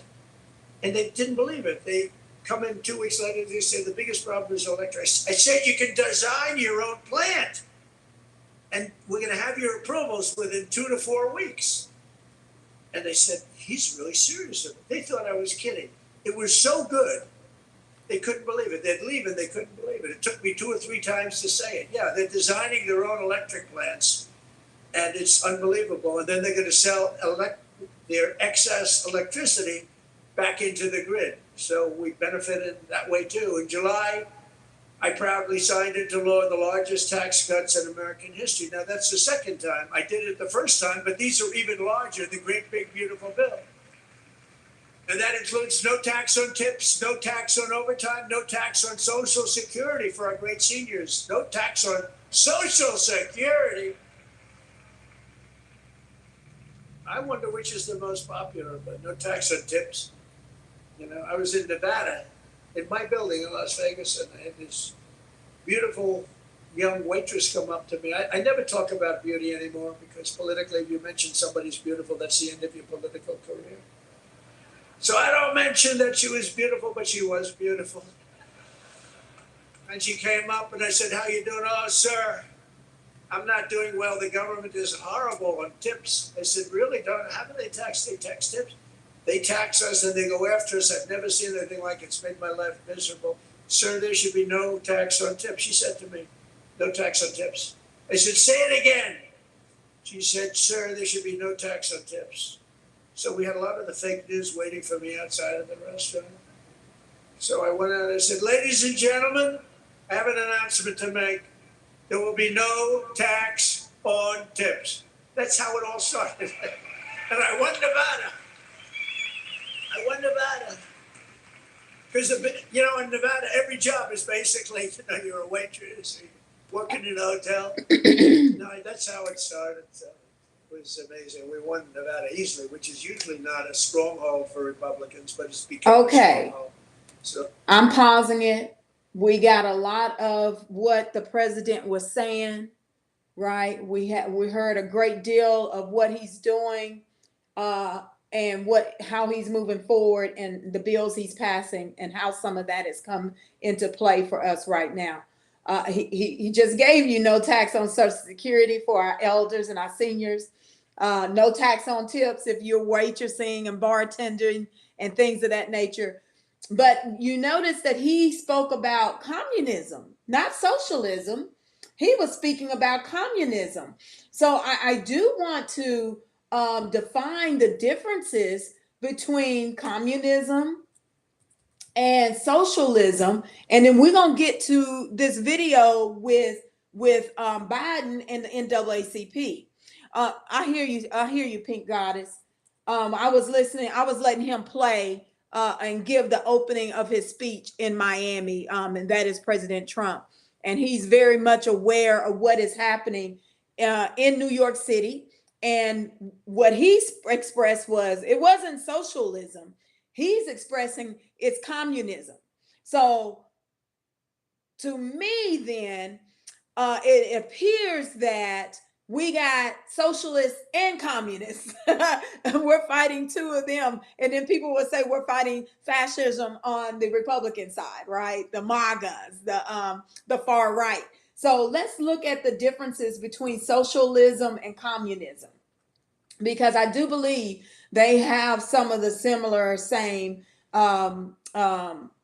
properties, right? So it says socialism allows for private property ownership and typically operates through a democratic government that redistributes wealth, while communism advocates for communal ownership of all property in a stateless, classless society.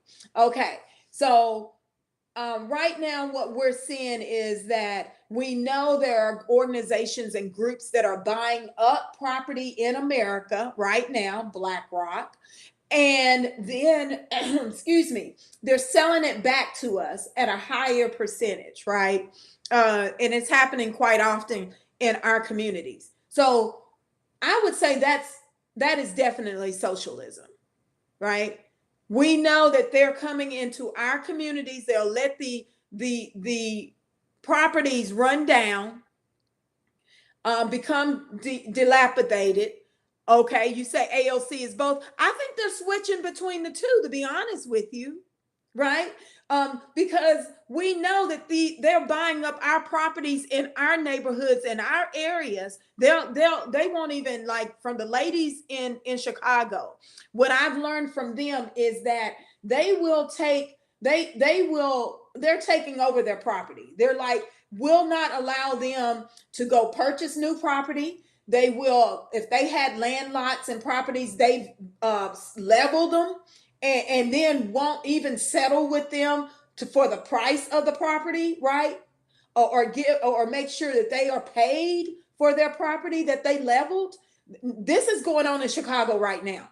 And looking at the differences between socialism and communism is that there's redistribution of wealth, right?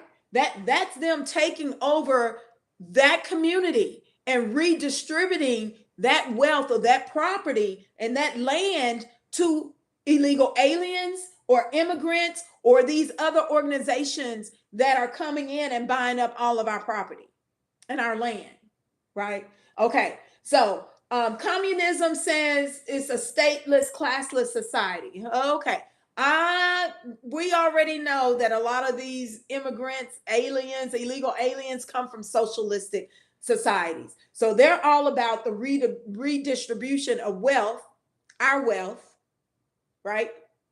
Making us permanent class, underclass in our country.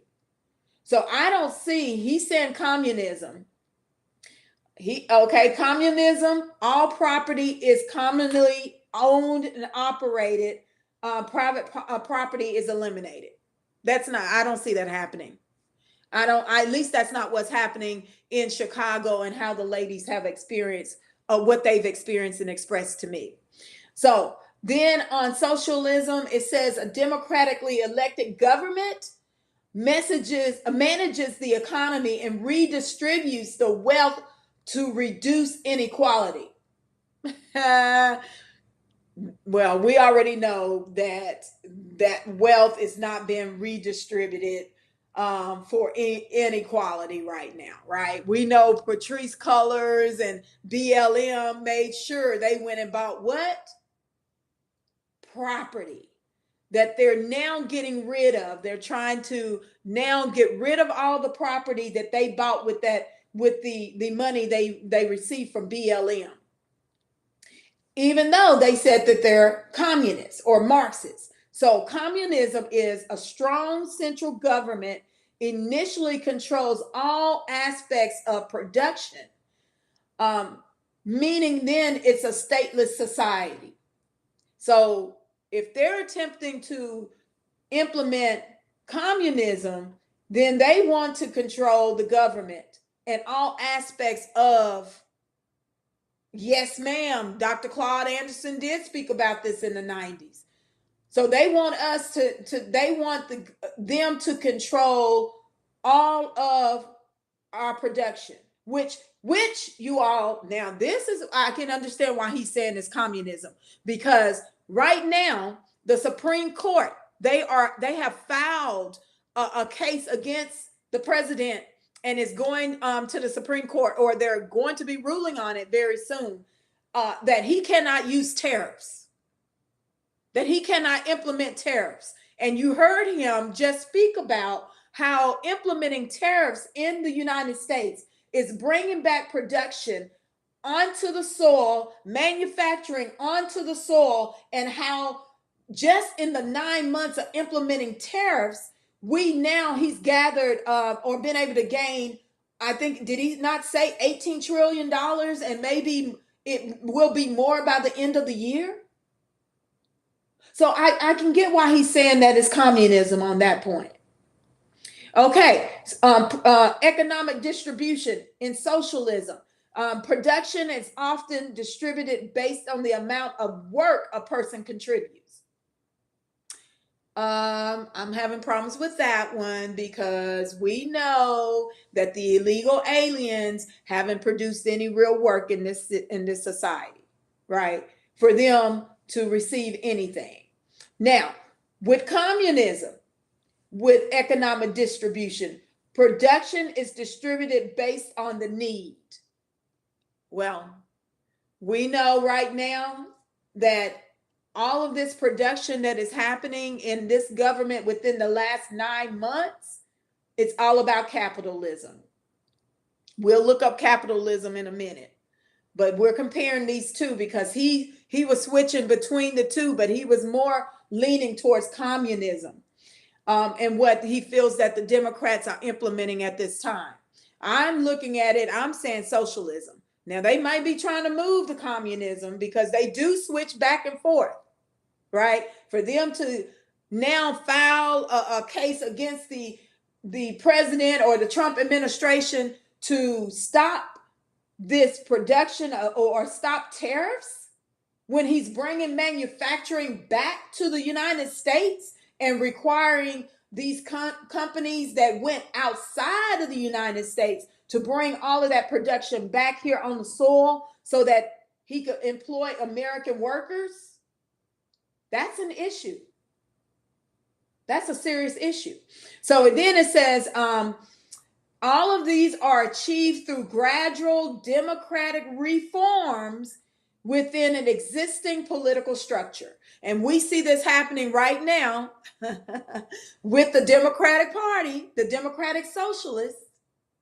That's what I call them. They're the Democratic Socialists. They are definitely gradually, now they're increasing. They're totally, they said, forget gradual. We going gung-ho. We going all in right now, right? And then it states that communism is achieved through violent revolution where the working class overthrows the capitalist class. Well, I don't see that happening here in America.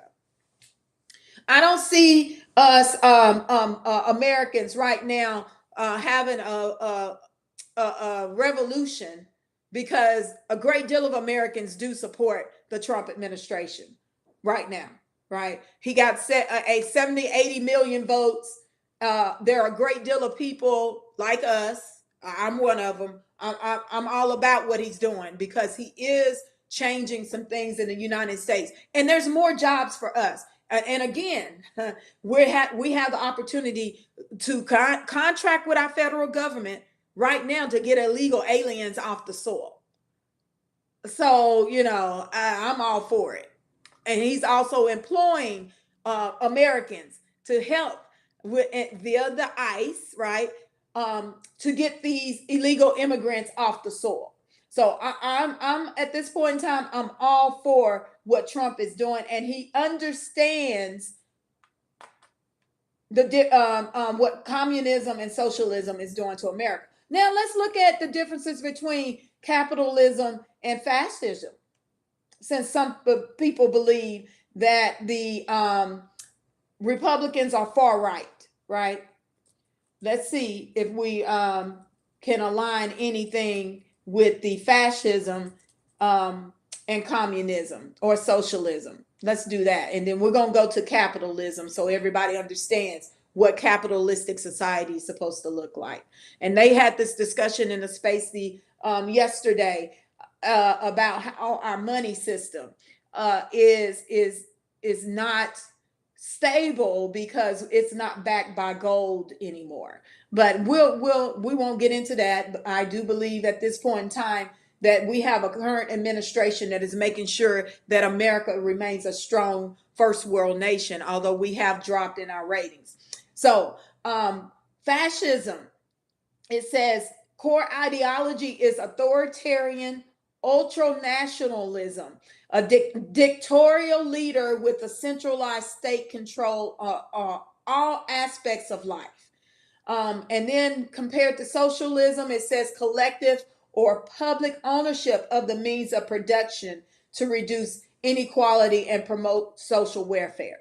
So I don't see an authoritative, ultra-naturalistic dictatorial leader. I don't see that out of Trump because he was elected and he's just doing things to make sure the economy runs strong for this country. It says economic goal to direct and control private capitalist economy for national strength and stability, often through state subsidies and regulations. He just spoke about how he said to them, hey, go and create your own energy. That's not fascism, y'all. That's not fascism. He would have been attempting to control it and regulate this, right? I don't see that.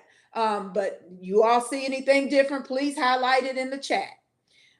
It goes also with fascism. Individual is subordinate to the state. Individual rights are suppressed for perceived good of the nation or specific race. Well, okay. Individual is subordinate to the state. Looks like dang, Democrats can be fascists too. Not only socialists or communists, they got all kinds of stuff going on in the Democratic Party. Now, I don't see a lot of Republicans speaking on the same level as a lot of these Democrats. I'm sorry. If y'all do, please let me know. And I definitely don't hear it from Trump, because they telling you Trump is a fascist and he's a dictator. Hence the reason of no kings. But I'm not seeing anything what Trump is doing aligning with fascism. Y'all help me out. Forcibly suppresses dissent and opposition, often through violence and intimidation. So we know that no kings and the Democratic Socialists are saying that he's suppressing these individuals, the illegal aliens on the soil, right? Which at the end of the day, they're illegal aliens, and that is just a part of making sure that the invaders are removed from the soil. That to me is not fascism. Okay?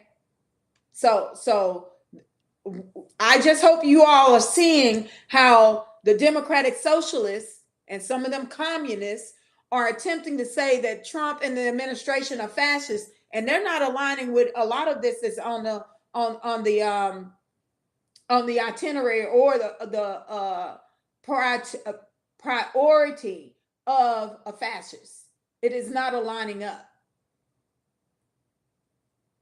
So nationalism, extremely nationalistic with a strong emphasis on mythic past and demonizing internal, external enemies.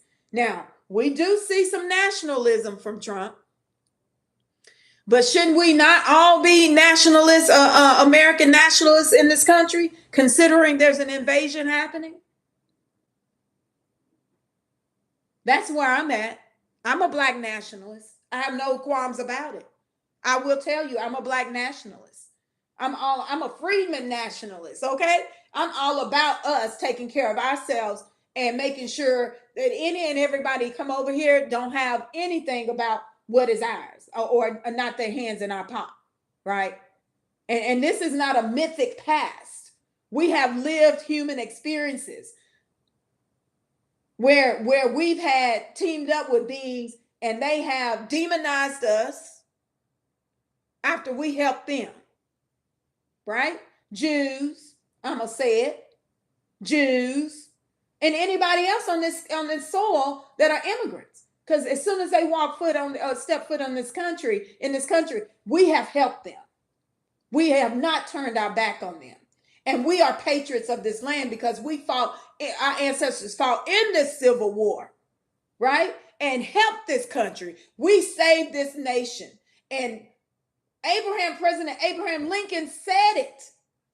He said it. He had to save the Union. Exactly. Yes, ma'am, Pink Goddess. Ain't nothing wrong with us being nationalistic on our soil, right? When we're the patriots of this land. We've saved this country on numerous occasions. And there's no way we should be shamed and feel embarrassed about that. That's a great achievement. A great achievement.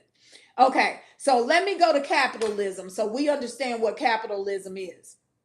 And then we're gonna get I'm gonna shut it down because this is going over 2 hours. I wanted to hear I wanted you all to hear some of what Trump was saying about that American businesses and the fact that he is doing what he said he was going to do. I'm gonna just have to say that. I read over his Agenda 47. He made sure that he put these bills into play and they have passed. And now the Democratic Socialist is attempting to hold the American government hostage from doing for the American people, while they want the American government to basically capitulate and acquiesce to them to allow illegal aliens to receive your resources and your tax dollars. Is that not crazy or what? Is that not insane or what? Y'all help me out. So capitalism is an economic system where private individuals and businesses own the means of production and operate for profit. What? Is that not what we're doing in America? I have a business. And even if you are an individual, you got a 1099, you can still do business. Right? You can still get out here and own your own means of production and operate for profit.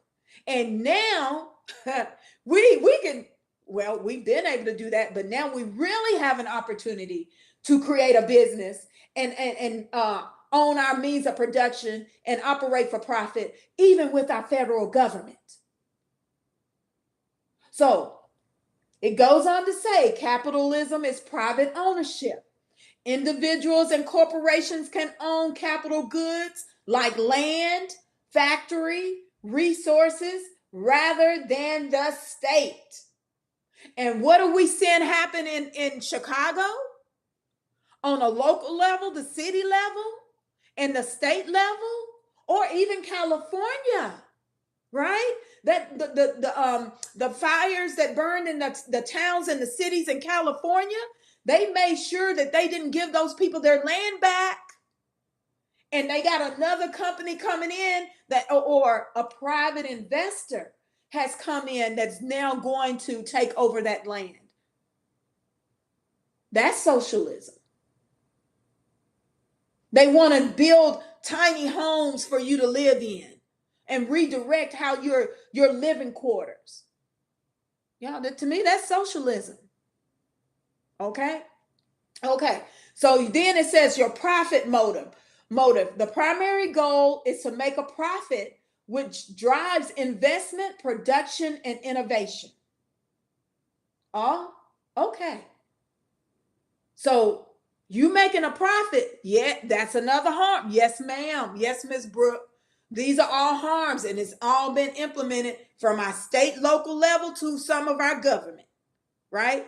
Because if you have a sitting senator that or congressperson that you put in office and voted for, and now at this moment they are making sure you as the citizen is not able to compete, or you can't get any capital so you can scale up your business, they taking your resources and giving it to others, right? Or they're not allowing you to retrieve any of your resources, your capital that you paid into this government so that you can scale up your business, but they making sure other people get it.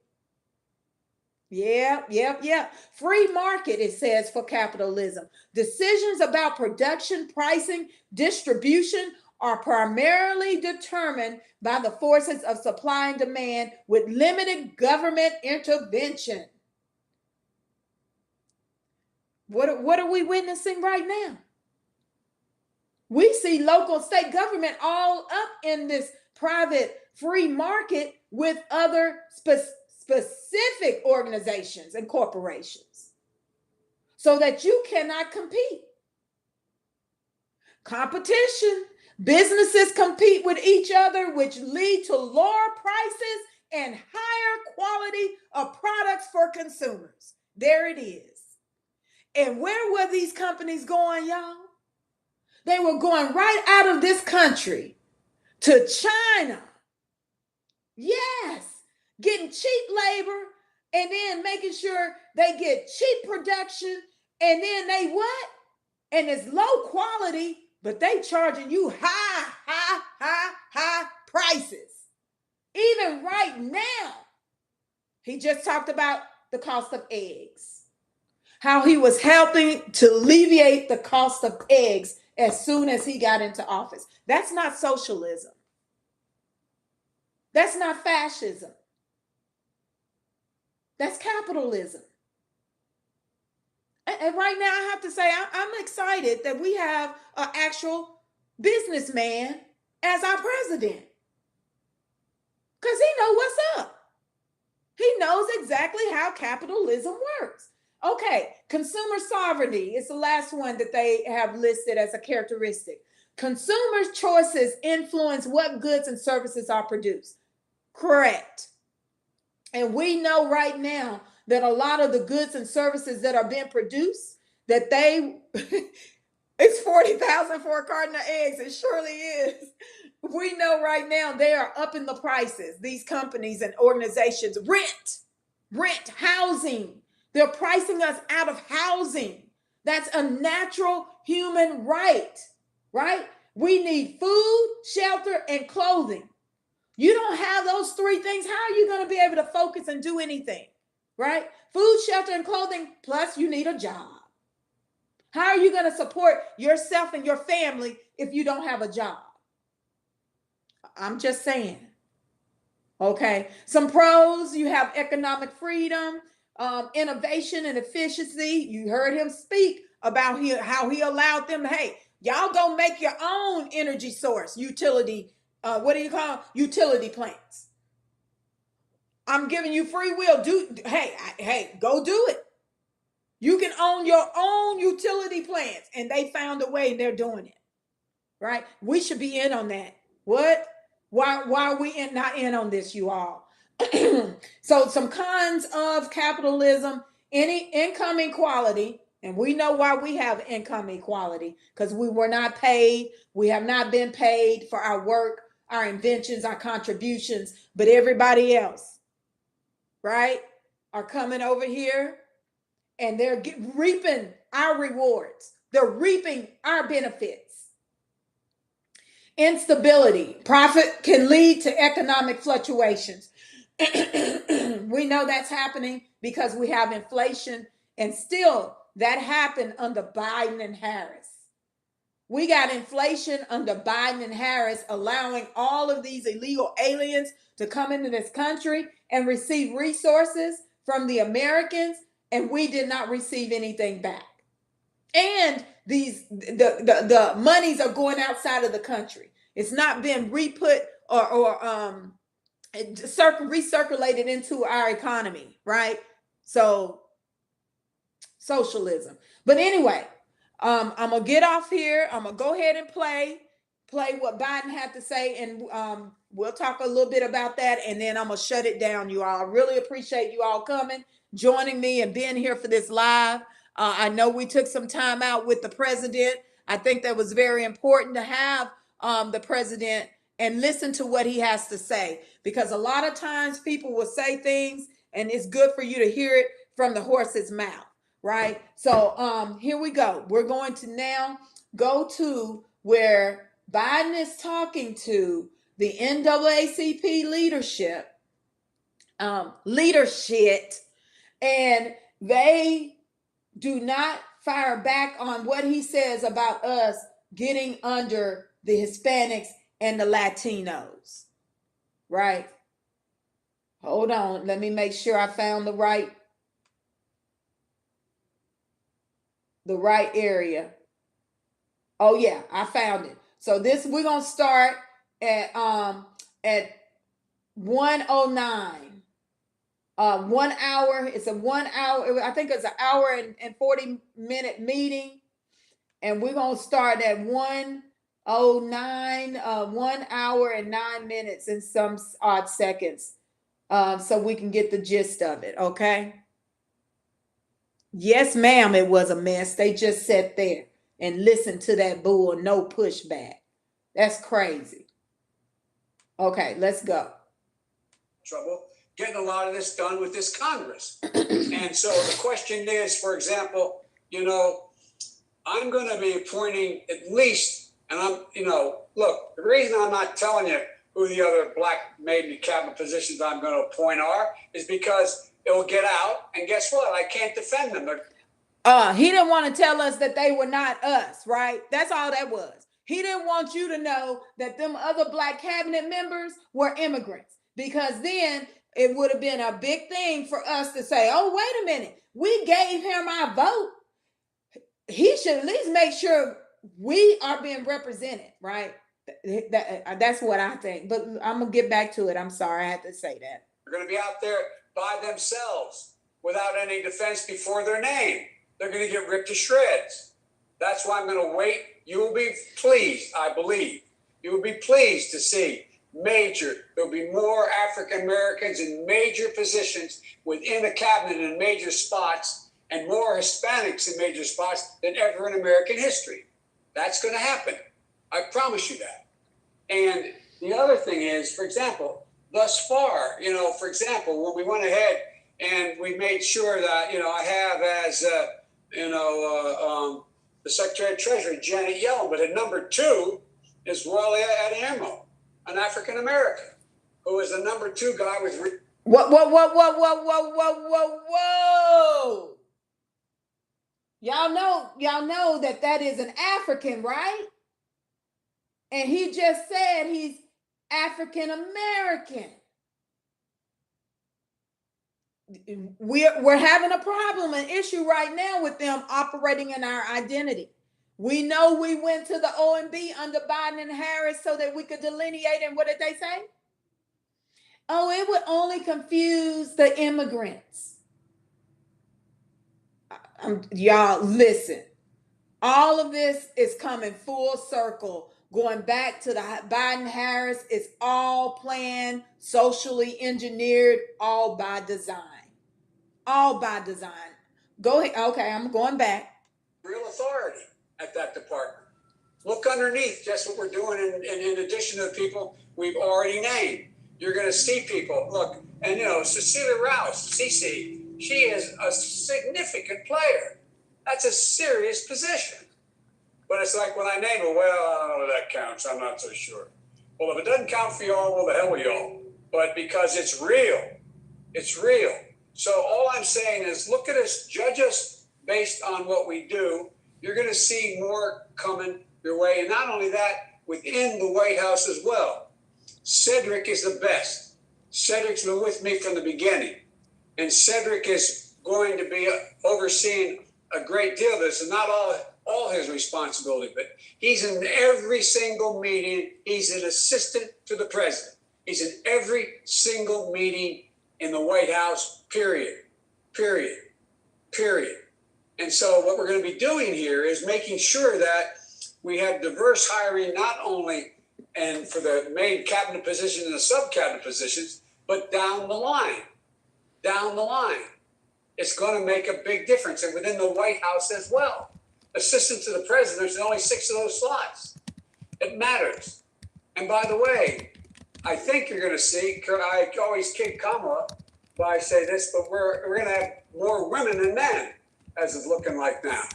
Okay, that's good because I'm surrounded by women smarter than me, starting off with my wife and my sister. But all kidding aside, this is going to be fully across the board.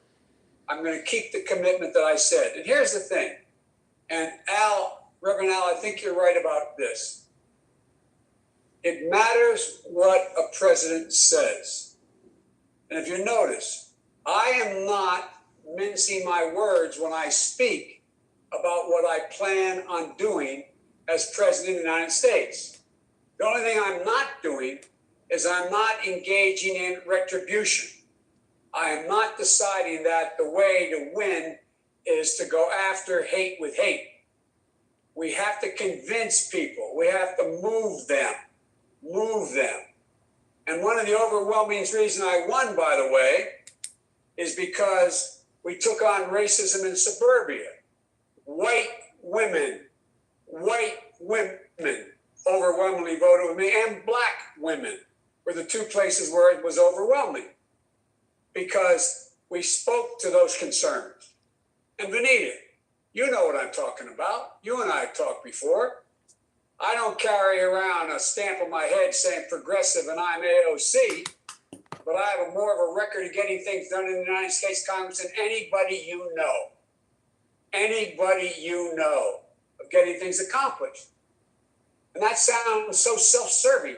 I know that. But this is going to really be hard. This is going to really be hard. And let me conclude and turn it over to Kamala, who says, what the hell am I doing with this guy right now? But all kidding aside, I've known you my whole life, most of you. I've worked with you my whole life, most of you. I've been around doing this for a long time. I don't always get it right, but I always take responsibility. When I get it wrong, I acknowledge I got it wrong. But my overarching objective if we cannot make significant progress on racial equity, this country is doomed. It is doomed, not just because of African Americans, but because by 2040, this country is going to be minority white European. You hear me? Minority white European. And you guys are going to have to start working more with Hispanics, who make up a larger portion of the population than y'all do in terms of raw numbers. We're going to have to be working with a whole group of people that, in fact, are the single most diverse democracy in American history and anywhere in the world. And we got to figure out how to unify this country. And you've been the leaders of being able to do that. Not a joke. And so there's some things that I'm going to be able to do by executive order. And I'm not going to hesitate to do it. But what I'm not going to do is I'm not going to do what used to, Benita, you probably used to get angry with me during the debates when you'd have some of the people you were supporting say that on day one, I'm going to executive order to do this. Not within the constitutional authority. I am not going to violate the Constitution. Executive authority that my progressive friends talk about is way beyond the bounds. And as one of you said, maybe you, Reverend now, well, whether it's far left or far right, there is a Constitution. Okay. So whoa, he literally says that, you know what, we got to work with the Hispanics and they gonna be one of the largest in this US. That, you know what, he's making this about a Democrat republic in which we all got to work together, and they're gonna be the largest group.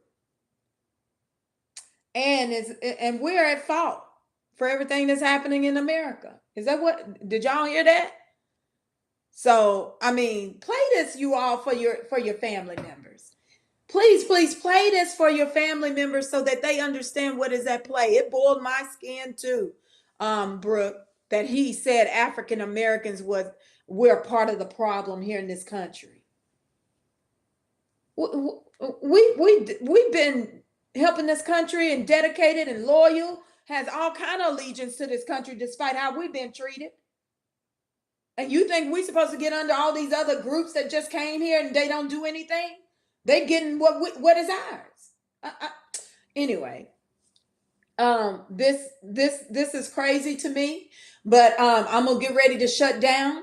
I want you all to please, if you can, support our lobbying efforts. I will put it again in the chat, in the replies, with this live, for you to donate and support us as we continue to lobby the president or lobby Congress about what we need for ourselves, what our demands are, I should say, for the freedmen. You all know I have the petition that is going around that we want to restructure, reestablish our own office of Freedmen Affairs or Borough of Freedmen, so that we are separate from all of these others that they're allowing to come into this country on top of us, right? And then also delineating and ethno-aggregating will only help us as we move forward with our reparations.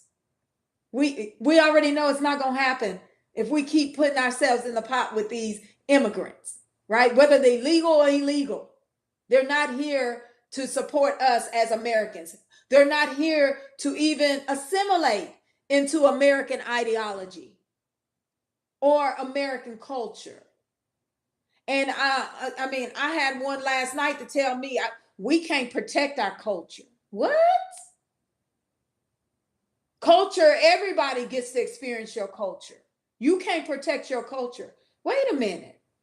We can talk about that too, because that is false, right? We know a lot of people are operating in our culture for their come up, because they know they're going to make money. Now, what if we protected our culture and we only ones making money off of it? Right? Because we're the creators of it. So, you know, just the fact that you got immigrants coming here telling us, oh no, you gotta accept us in this country as who we are and how we come. No, it's the opposite. you got to get in line with us because we the Americans, right? So let please support our efforts because we do go to DC. We will be going to DC again and sitting at the table on behalf of our people as the grassroots. We do not have any representation right now in Congress. We can see that, right? On the Democratic side or even on the Republican side. So it must be us, we the people, need to make sure we represent ourselves when we go to the table and our demands with the Trump administration. So please support us as we lobby for what we, the freedmen, demand and want for ourselves. And we have every right in our pursuit of happiness to have our property, right? To self-identify. That's another thing when we go to sit at the table with our proposals, the Trump administration, we're going to let them know. We already did this with the Biden administration. And they told us, no, we got to be in the pot with the illegal aliens. But he's American first. So there should be no reason why we cannot get what we deserve and fulfill our demands as Americans first. So, Brooke says, start telling these immigrants we don't need any of their pre-1965 Civil Rights Act. Oh, yeah, that's a good way to look at it. And actually, I know a lot of people don't like it, but Clarence Thomas threw us a lifeline with that whole affirmative action. Because now we can take affirmative action really and make it specifically to freedmen. That's where I'm at.